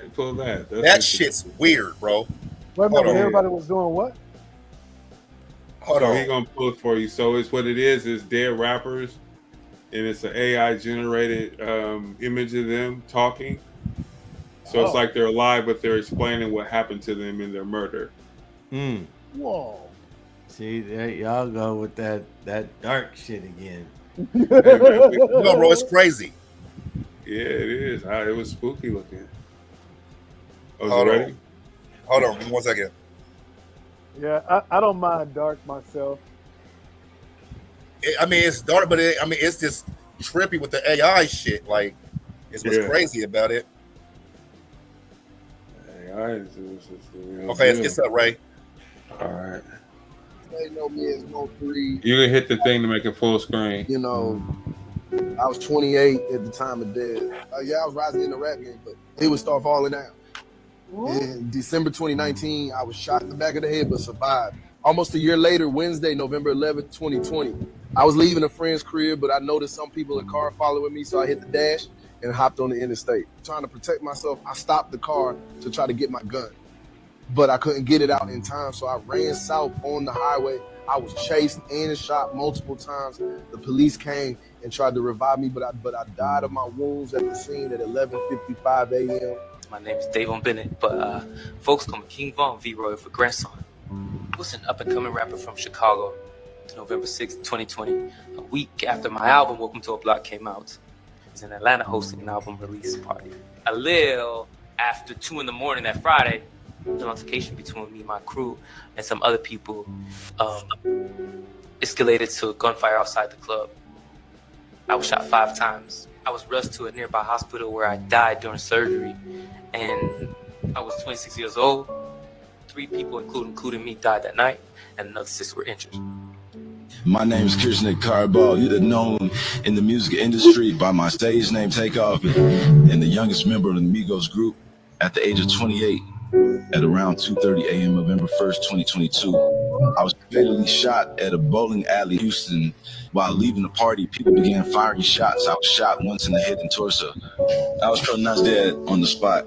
One thing I want people to remember is you got to stay on your P's and Q's. When you're popping so hard, got these blessings coming down, you got the devil trying to get at you. My name is your boy Scott. I was a rapper known as Jada Youngin. My hit songs 23 Island, Animation, and more. I was 24 years old on July 27, 2022 through Wednesday evenings. Me and my pops was sitting in the front yard of the housing house in Bogalusa when a black truck pulled up and 3 people hopped out with guns. We tried running inside the house, but 2 more people with guns came from the side of the house. We were ambushed, and then shots rang out.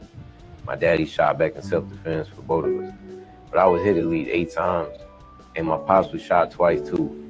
I was taken to the hospital where I died from my injuries. My name is Bashir Barakar Jackson, better known by my stage name Pop Smoke.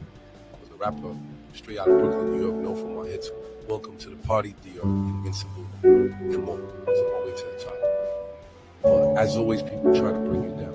On February 15th, this is fucking crazy. In Hollywood Hills, California, at 4:30 a.m., a group of hooded men broke into the house through the second-story balcony while I was in the shop, attempting to fight back. I was shot 3 times. I was rushed to the hospital where doctors performed surgery on my chest, but I was pronounced dead within a few hours.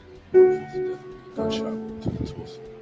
I was only 20 years old. And one last thing I want people to remember.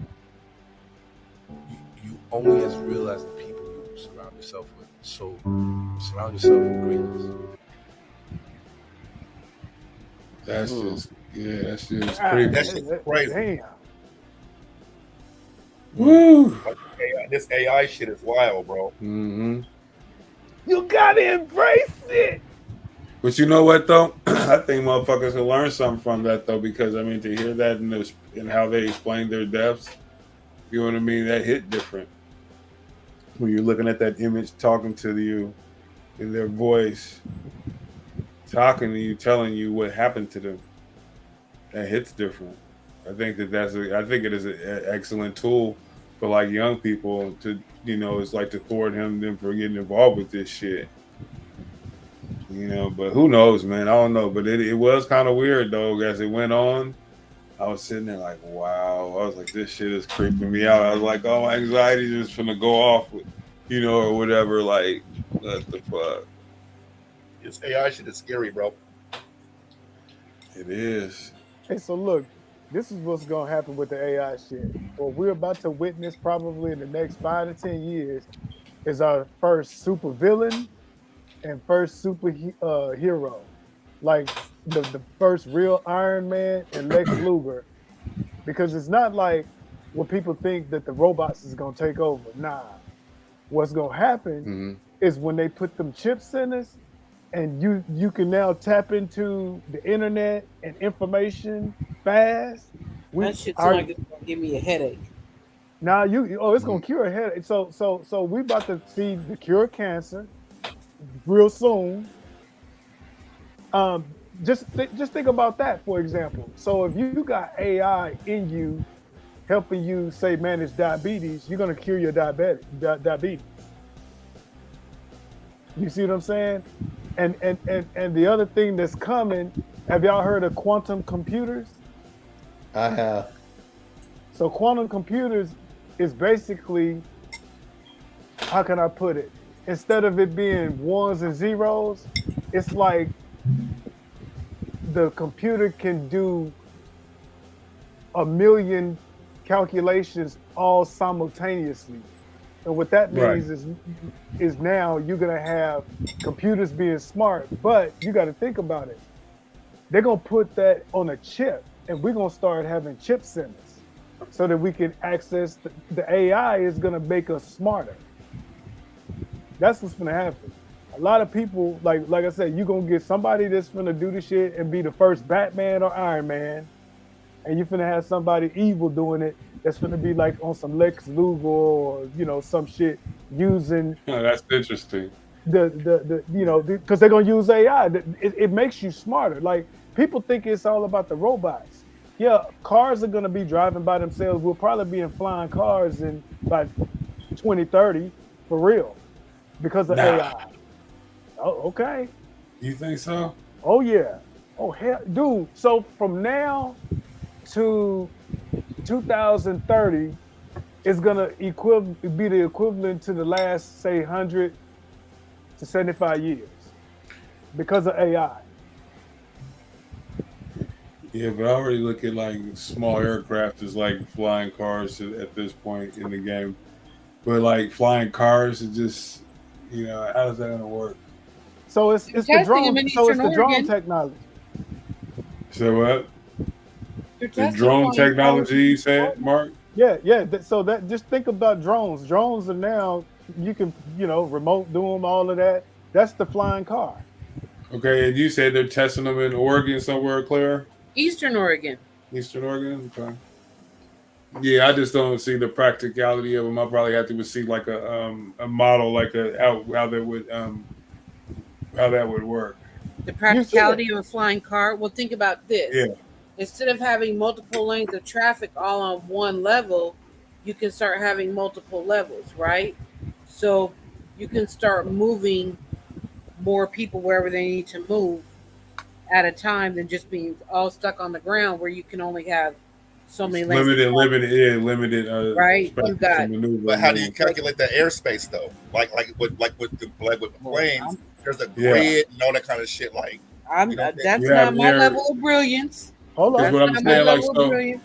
Yeah, because but they did it on Star Wars. They did on the older Star Wars. The older Star Wars when they were driving. So that's y'all like remember throwing 1,000 frisbees in the air. Somebody gonna fuck around and get hit. No. Listen. Don't have to be in my lifetime. So y'all remember when pagers came out, right? Y'all gonna stop dating us on this thing. So pagers came out, and then within about 5 years, the cell phone came out, and pagers were obsolete. Yeah, it was the pager, and then it was the what was that the one that was after the pager? The BlackBerry. No, y'all remember the one? It was car that phone. big flip The brick. thing. No, not the brick. Okay, two-way, so the two-way. The two-way. The two-way, man. You was somebody if you had a two-way, bro. Right. That was the flex back then. So they were short-lived. You're right about that. They're gonna throw AI into the self-driving cars, and that's what's gonna get us used to not driving no more. And then just like when look at Chat GPT. If you want the answer to anything, it's going to Chat GPT. Yeah, and right. You can write out loan contracts, whatever it is.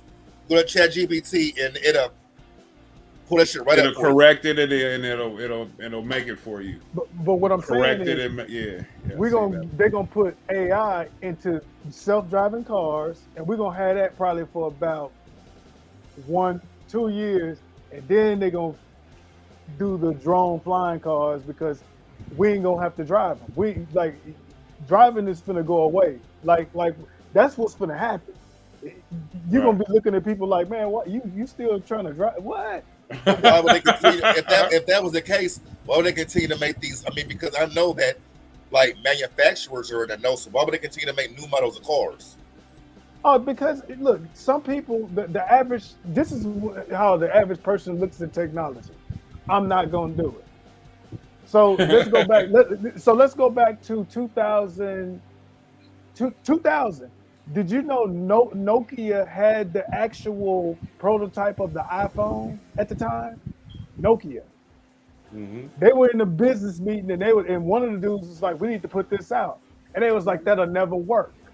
They lost their money, and they sold it to who? Steve Jobs. And then what did Steve Jobs do? Oh, I'm putting this out. Mm-hmm. And then within what? Because I remember when I was at Cisco, everybody was talking about iPhones, like, because everybody had the Blackberries.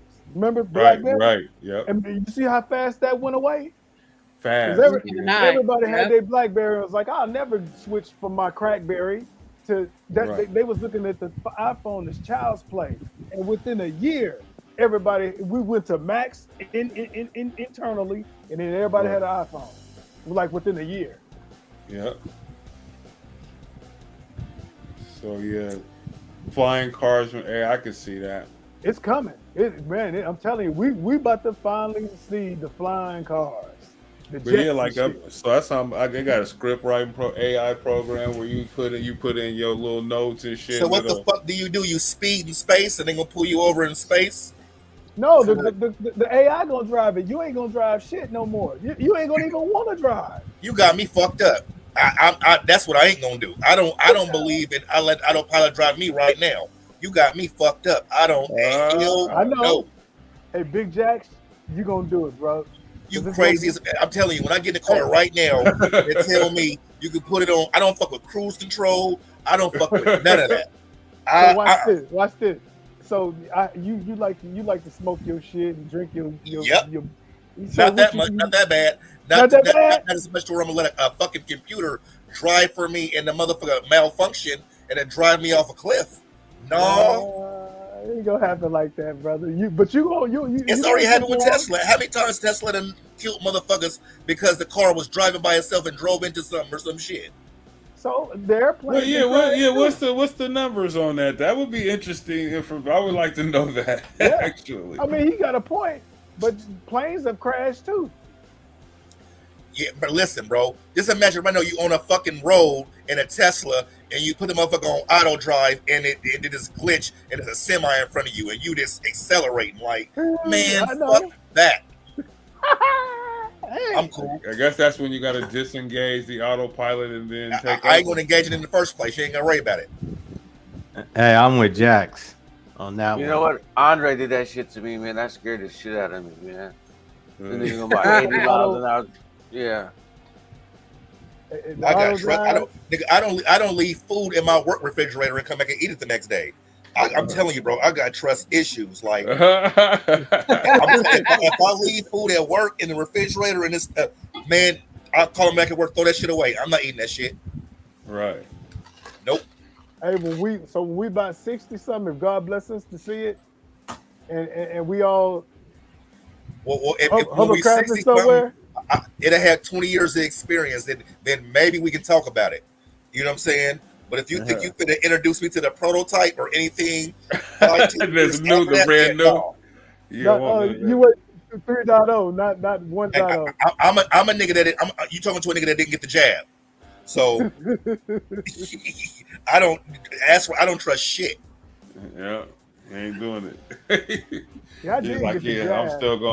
I'm gonna be driving over there. Man, that was a con, bro. That got me too. But you know. Yeah, hey, but see, when it comes to technology, though, I'm a thrill seeker. I'll be a test dummy. Nah, not if it gonna mean I'm gonna die, nigga. I'm trying to live. I'm not trying to be one of these. I've been waiting on the flying cars since 2000. Shit. Well, nigga, I'm trying to get my pilot's license. That's what my motivation is. So. You ain't gonna need no license. The machine, look, the AI gonna drive it for you. That's even better. About to be a pilot. I said what?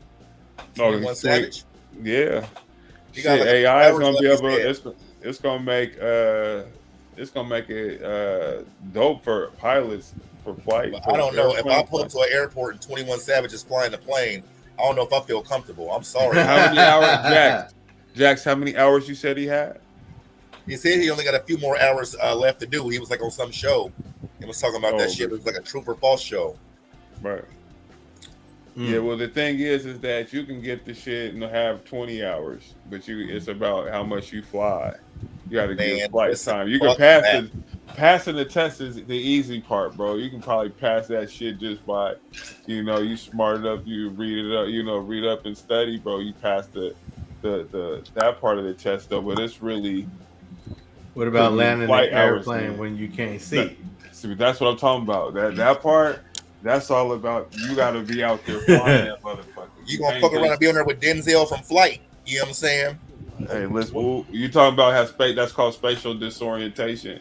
So that when you're upside down or you're flying down, and you I'm just think talking you're about a flying nigga out the clouds, and you that had 5-6 shots and a couple bumps of cocaine before they got on the, you know what I'm saying, on the he ain't the only pilot who's doing that. I know. By the way, I wonder how many flights I'd have been on there, and motherfucker coked up flying this motherfucker. You know what I'm saying? Like, let's well, not. the computer flies it when it's in the air. They just land it and take it off.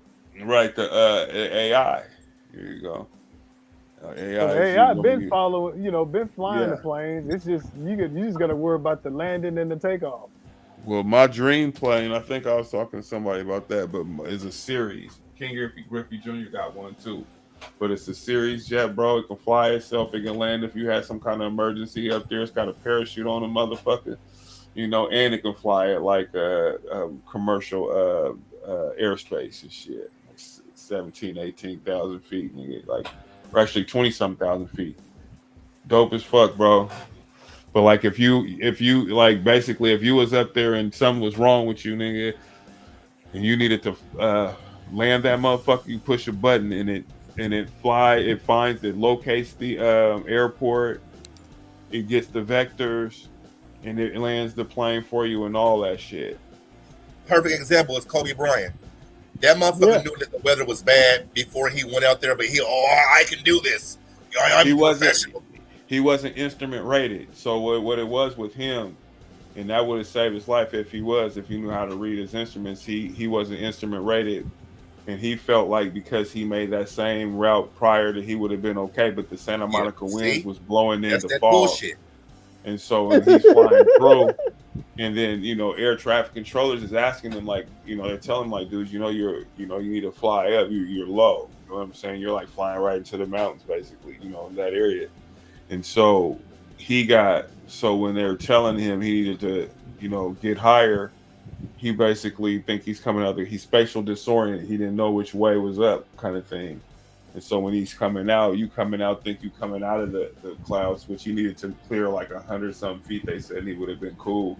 He goes down, he's come out the clouds and they heading down at like 107, miles per hour or some shit. Just velocity. Bang. See, that's that bullshit, bro. Yeah. Oh, motherfucker, I can do this. No, nigga, take a risk with your own fucking life. But listen, right. It's not that. It's not even a risk. If he was instrument rated, bro, he would have been able to fly through there just by looking at his panel. And then not only that, they said that helicopter didn't have the TWA system, was this terrain awareness system that kind of tells you when there's terrain and you flying into it. It's like pull up or you got trap. It tells you if there's plane traffic around your area ratio and all that. And that particular craft didn't have that system on there. And that right there is a travesty because that would have helped that pilot get out of that situation. Yep. He would have been able to would have told him where he was. He would have seen an electronic image of the terrain and all that shit. So, and it tells you where you need to go, and it's like the gold standard, and it's just one of those things that they said that plane didn't have it. And that guy wasn't rated high enough to be able to, See, that's that. So he shouldn't even be able to be out there that if he ain't rated high enough. Like, fuck we talking about? Like, no, so listen. You can be rated to fly visually. You know what I'm saying? VFR, I mean visual. So you can see there's no clouds. It's a clear day type shit. You don't need, you have landmarks you can see and shit like that. So that's VFR. So you can flight, man, I'm not getting a hot air balloon, none of that shit. No, you can't. They tell you can if you're not certified in it. Tell you it's inclement weather. When you get your reports before you get out there, what the ceilings are, meaning how low the clouds is. You don't want to be flying in the clouds. You can fly under that shit. So they tell you how that is and what the weather goes, all that shit, bro. Man, I got a thing that's been in like fuck that. I get in the plane that's been like I won't even run a hot air balloon. I'm cool. No, I have no interest. Nah, I'm gonna get in that. Man, listen, It's man, listen, it's cool. But I'm telling you, like, you been in the hot air balloon? who, me? Yeah. Hell no. I'm with him on that one. I probably wouldn't do that. I'm talking about flying airplanes, not getting in hot air balloons. You Okay. understand? I thought that what you said. I'm like, no, I Too ain't much getting in exposure no. to being outside the elements. I'm not worried about that part of it. More so that I'm right there and it's a fucking hydrogen gas blowing up above my fucking head, and then something goes wrong and fire spark or whatever, and the shit starts burning. I've seen that happen plenty of times. Yeah, you That's what I'm saying. Like, see, I'm fuck all that, bro. That's why I don't ride motorcycles. I try to mitigate danger as much as possible. I don't ride jet skis. I don't ride motorcycles. I don't do none of that shit. I would do a jet ski. You on the water, yeah. I would do a jet ski. Have you ever hit the water going fast? That's like hitting I cement. have, and it is similar to that. Yes. Yeah, like especially like in the ocean and shit. Like when I be going to Jamaica, they be like, "Say, but you can't ride in the ocean like you can on a lake or a river." Yeah, because the ocean and them giant, them big ass swells and shit in the ocean, bro. I mean, I wouldn't get on no jet ski in no ocean. Fuck no, I'm not tubing. I'm not doing nothing in the ocean, bro. I'm not doing shit. I wouldn't. That's what they be doing unless I'm on a cruise. I'm not doing, nigga. I'm not when I go to the excursions and they be like jump off and scuba. Bro, I'm not fucking around. I stays on the boat. I'm cool. I've been out on the ocean in a little boat. I'm not fucking around, bro. I couldn't tell you what the ocean feel like. I have no idea. It'll scare you what it look like. Fucking dreads. I've been in the ocean before, but what I'm saying is this: I'm not doing no jet skiing. I'm not doing that. I was off the boat. You know what I mean? But I'm gonna tell you something. It was spooky enough. You know what I'm saying? I stayed right there by the boat thing. You know what I'm saying? And I got back in the shit. So what I'm telling you is yeah, I don't fuck around with no ocean. Hey, we was on the little boat fishing, and all I know is I remember seeing a wave at least 15, 20 feet. And I'm like, what the fuck? Like, man, they won't even hear you scream, dude. Like, no. I did do some fuck shit in Jamaica. I was out there on a paddle boat, and I went far as fuck, and I went way too far, like. Oh my god! Nigga. On a fuck ass paddle boat, I was tripping. I ain't gonna lie, I was tripping. Oh shit, bro! I did that though. We talk about this nigga Jackson got ate by some sharks up in this motherfucker. One of them swells would have drifted your ass way out. Them swells though, bro. Yeah. Like it's like moving a block. Like it just shifts you, and it's so big. Pause. And you know what I'm saying?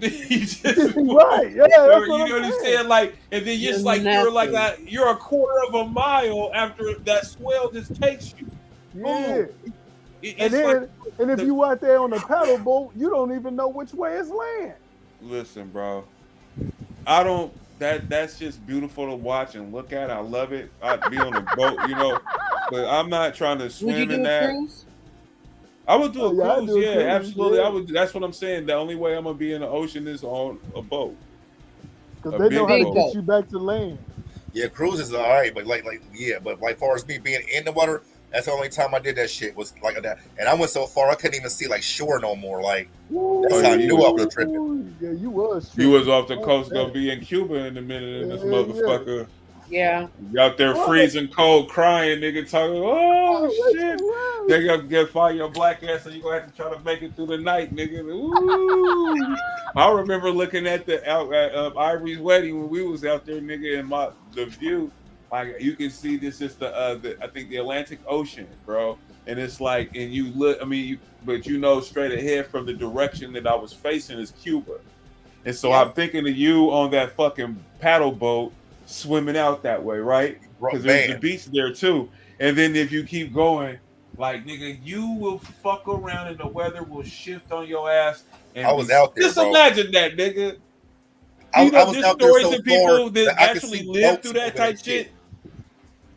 Listen, bro, you know there's people that's been caught up out there like that before, bro. And lucky to survive, be found a day or two later, even longer. Somebody just got caught, survived about a month ago or something. they was talking about. Nigga, when I started seeing boats, I knew I was wilding. Like, nigga, I was like, you remember the football players a few years back that was deep sea fishing out there in Florida? Yep. And they both got lost out there. Only one came, but all of them, everybody on the boat got lost except for one of them came back. Yeah, they was out there deep sea fishing, and the storm came in. They was trying to get it in before the storm came in. And for those of you that don't know what deep sea fishing, that's when they take the boat miles off the shore on the coast into the ocean, and they fish how out you there. Get all your good king crab. Yeah, Ivory can correct me on that because he's the sportsman of the crew. He knows all about it. But shit, I've done that. No, I've done that one time. I wouldn't even do that. No, you're right. I'm not interested in deep sea fishing because them boats, bro. Like I'm not doing it. Would you do it, Ivory? What? Go out? Yeah. Go deep sea fishing? Yeah. Oh man. I remember I thought about being a longshoreman, and I changed my mind so motherfucking quick. I was like, yeah, fuck that. I was gonna go up there and do that fisherman shit because that money they was talking about. I was like, exactly the money they was talking about. Like I was like, I can do that. I was like, yeah, no, fuck that. Yeah, I lost. There's a friend, or I would say an associate, somebody that I knew. You know, he was really more friends with my brother. You talking about Scoop? But him, and then that was my dear friend. Yeah, and then my relative, her husband was on that boat too. He died out there too on in that same accident. Yeah, that shit was sad. Well, how long ago did that happen? Huh? That happened in shit. 08. That happened like 08, was it? Yeah. It happened in 08. It happened in October of 08. Man. They went DC fishing and got caught up. It was their job. They were fishermen. Oh, okay. So they were actually like that's what they did for a living, but they were off of the. So you know how Alaska has the islands that go all the way out. So they were like way at the edge of all those. The Bering Sea, yeah. Yeah, they were out in the Bering Sea. They were way out there, and there was a storm, and there was a fire on the boat, and a good portion of the crew died. Damn. You died. Okay, I gotta jump in this cold ass water or get burnt up. I feel but think about it, it's at nighttime and it's black, and you it was nighttime and it's oh my god, and you got a storm, in the middle of the fucking Bering Seas. So it's like, what Nikki was telling me with her husband is that they were in one of the rafts or whatever. Yeah, and he was trying to close the deal, you know what I'm saying? Close them in. I guess how it's designed it, once they get in, they zip it down, and then they're inside, and they'll be moving around and stuff like that, but they'll be secure inside of the thing. So he's trying to close the thing, but a big wave came and knocked him out. Is what she said to me. It's happened to him. A big ass. How they surmised that, considering the chaos that was out there, is kind of I wonder about that, but just that story alone is horrifying. God damn, that's how they damn. Yep. Because I watched, there was a show, they had this show on television where they covered that. And they showed the man's body. They showed the body. Yeah, I mean, from afar when the Coast Guard was searching for them. Yep, and they found him floating. They found him floating out there. And this is your brother? No, this is a friend. Well, like I said, so Clara knew him really well. It was a real good friend of hers. And then the other brother was a relative of mine that was her husband. So not two different people. Two brothers from Portland area who was on that boat is what I'm saying. Yeah. It was horrible, bro. I mean, I remember it was in the papers, and I remember reading that shit and just thinking about how horrible that had to fucking be, and how terrifying that would be to be in a situation like that. That would be so fucking terrifying. I mean, it's just like thinking about right now, it gives me shivers. You know what I'm saying? Like, and for the few that live, like what they're probably never going to a fucking boat again. The trauma associated with that, the survivor's guilt associated with that. Just trying to wrap your mind around the fact that we like that happened to us, and we lived and they didn't, and they were our people. Like, you know, and that could have and that could have easily been them too. Right. Easily. They got lucky. Oof. Easily. Survive what they call it, survivor's guilt. Survivor's guilt, remorse. Yeah. Or remorse, yeah. Yeah, but yeah, no, yeah, It's dangerous. And those boats are little. Yeah. Those fishing boats are not big when you think about, like, you're looking at cruise liners that are out there, the Navy ships that are out there that are just monstrous, and then compared to the ocean, they're still not anything. But those fishing vessels, man, listen, they're pretty small.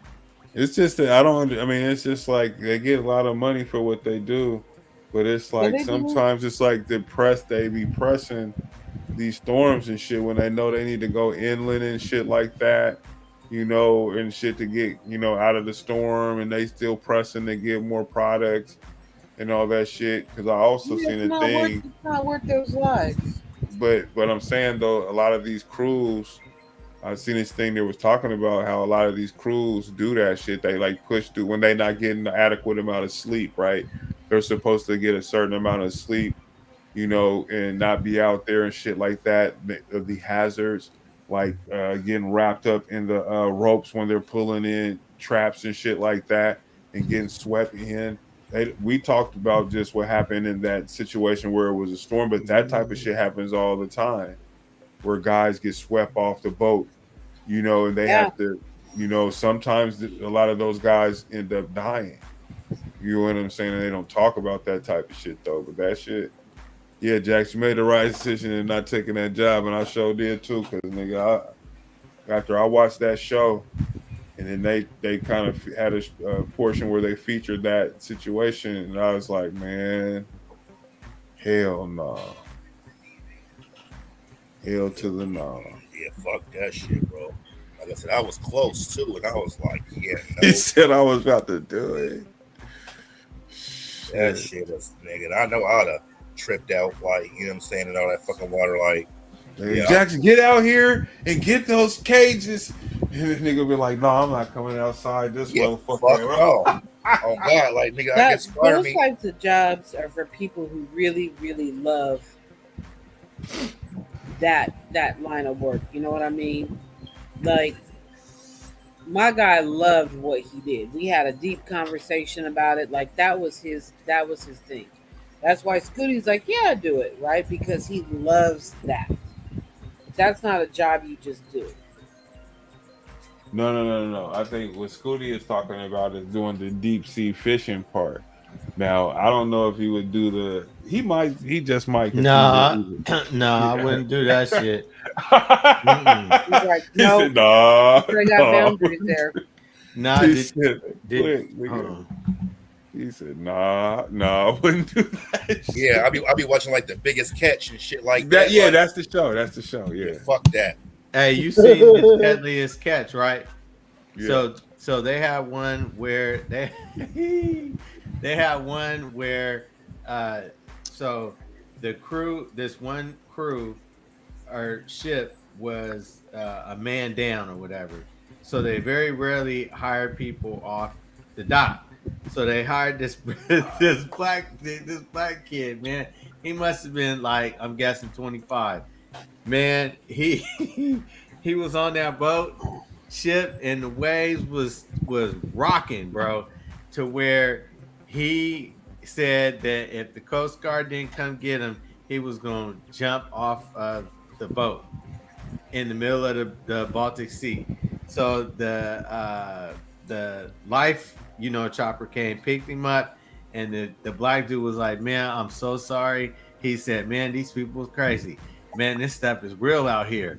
He said, man, keep the money. I don't even want the money. I just want to go back home. I'm with him. Nigga, I don't ride carnival ride. The Sea Dragon and I made him stop that motherfucker. And mid-ride, while I was riding, I don't fuck around, bro. I don't do roller coasters. I don't do none of that type of shit, bro. I don't I'm not at all. It was funny, bro. I don't either. I got it. I mean, I deep sea fish. You know, I will go.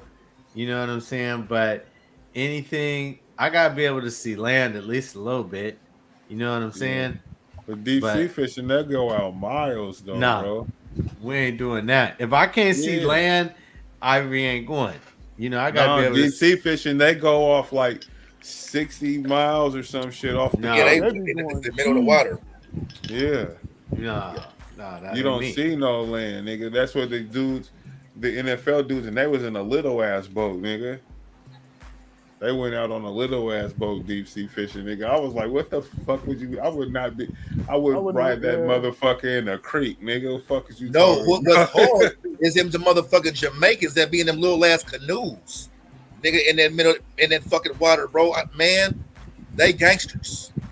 Listen, they fine. The problem, listen, I think that they're fine, bro, in their boats or whatever. The problem is when those storms come in. Yeah, and them waves, little mother nigga. In the waves, you couldn't pay me.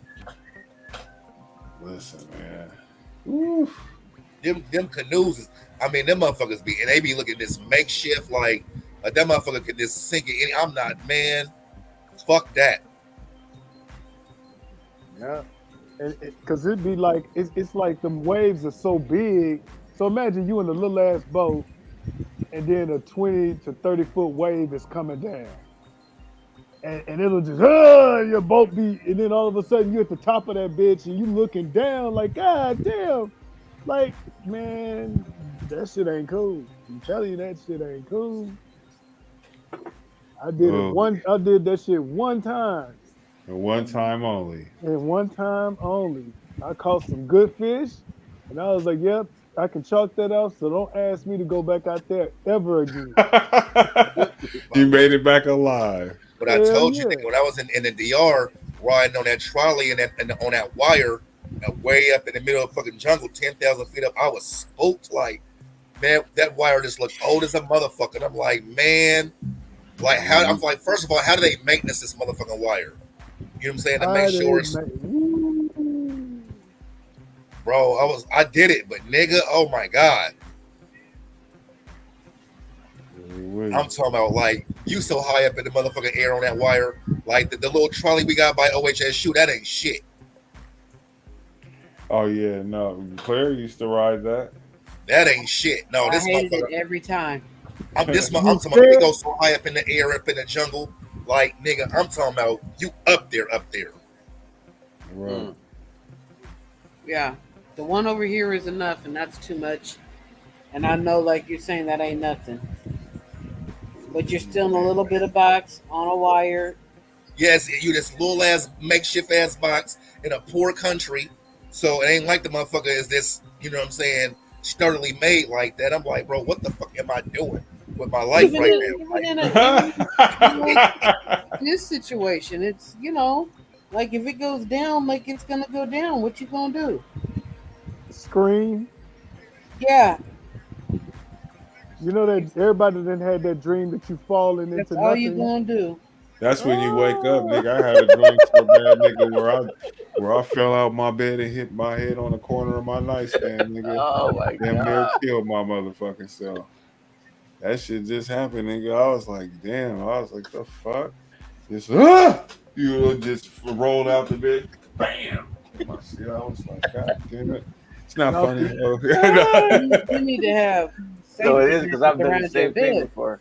I know I got to move my nightstand from over there, but what it was, I was watching a lot of those murder videos and shit. You fell asleep with that. Yeah, I go to sleep with it every night. I used to. Now I don't do it no more. You need to go to sleep to something like, I don't know. Yeah, I don't go to sleep to that no more. So I don't. Nature. And I haven't been listening, but I had bear dreams and shit. Thought they were horrible. You know what I'm saying? So it's hey, speaking of bears, I sent the thing to Ray, but did y'all see that? These people over here on off of Holgate, got a bear cub in their backyard on camera. Yeah, I seen that. It definitely. So Mama Bear is somewhere around. Nigga. Absolutely. If you fucking around her cubs, there's And gonna that be a problem. and she gonna come and act a motherfucking fool. Well, the thing was, they clipped the video in a way, so they must live somewhere where it's distinguishable, because they said in the little thing that they clipped the video to keep where they're located, their house, safe, but also to keep that cub safe, because they knew that mama ain't far away, right? And so either it's not far away or it could be injured or dead. Right, and so, you know, keeping all that, but I was like, oh, the bear cubs are in the city. It's a wrap. You see one, we start seeing more. First it was the coyotes, now it's the what is it, the cougars they've been seeing out in Gresham?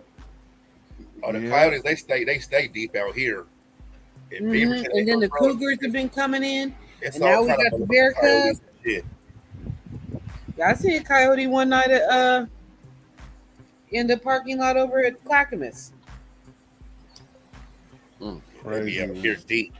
Coyotes, deers, and all kinds I of like shit. seeing the deers. You like seeing the deer? One night I was driving up in the Berkeley Hills and seeing like 3 families of them. It was so funny. I mean, deers are friendly as long as you don't mess with them. Oh yeah, you see, Q got beat down, and are we there yet by the deer?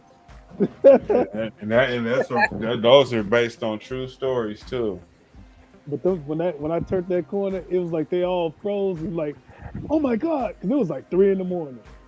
A human, and they all just took off. That shit was funny. And it was because you could see like the mama, the daddy, and the babies of these like 3 deer families. That ain't no joke. I was at the cemetery one day. This was a few years ago. And I turned, and there was a deer there with her 2 fawns. She had twins. And they were probably 5 feet from me. And the first thing I wanted to do was whip out my phone and take a picture. And all of a sudden, that image of Ice Cube getting his tail beat whipped him on my phone. I was like, yeah, I will not be the... And she got her babies with her. I will not be the victim.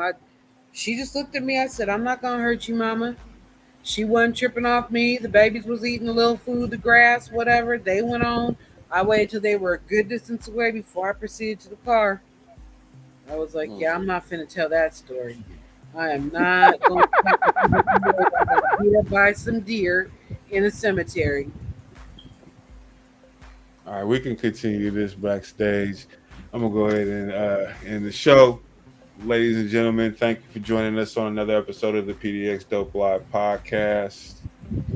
I hope you guys have a great weekend, and until next week, and we'll do this thing again. So anyway, thanks y'all for showing up, and we are out of here. I'm right here. I ain't going nowhere.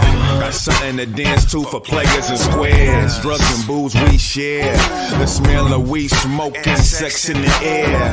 Come and play with me if you dare. It's hotter than Hell's Kitchen, women everywhere. We living it up until the clock stop. Rockin' hip hop, we go hard to the last shot. Till my body drop, playing in the box. I do.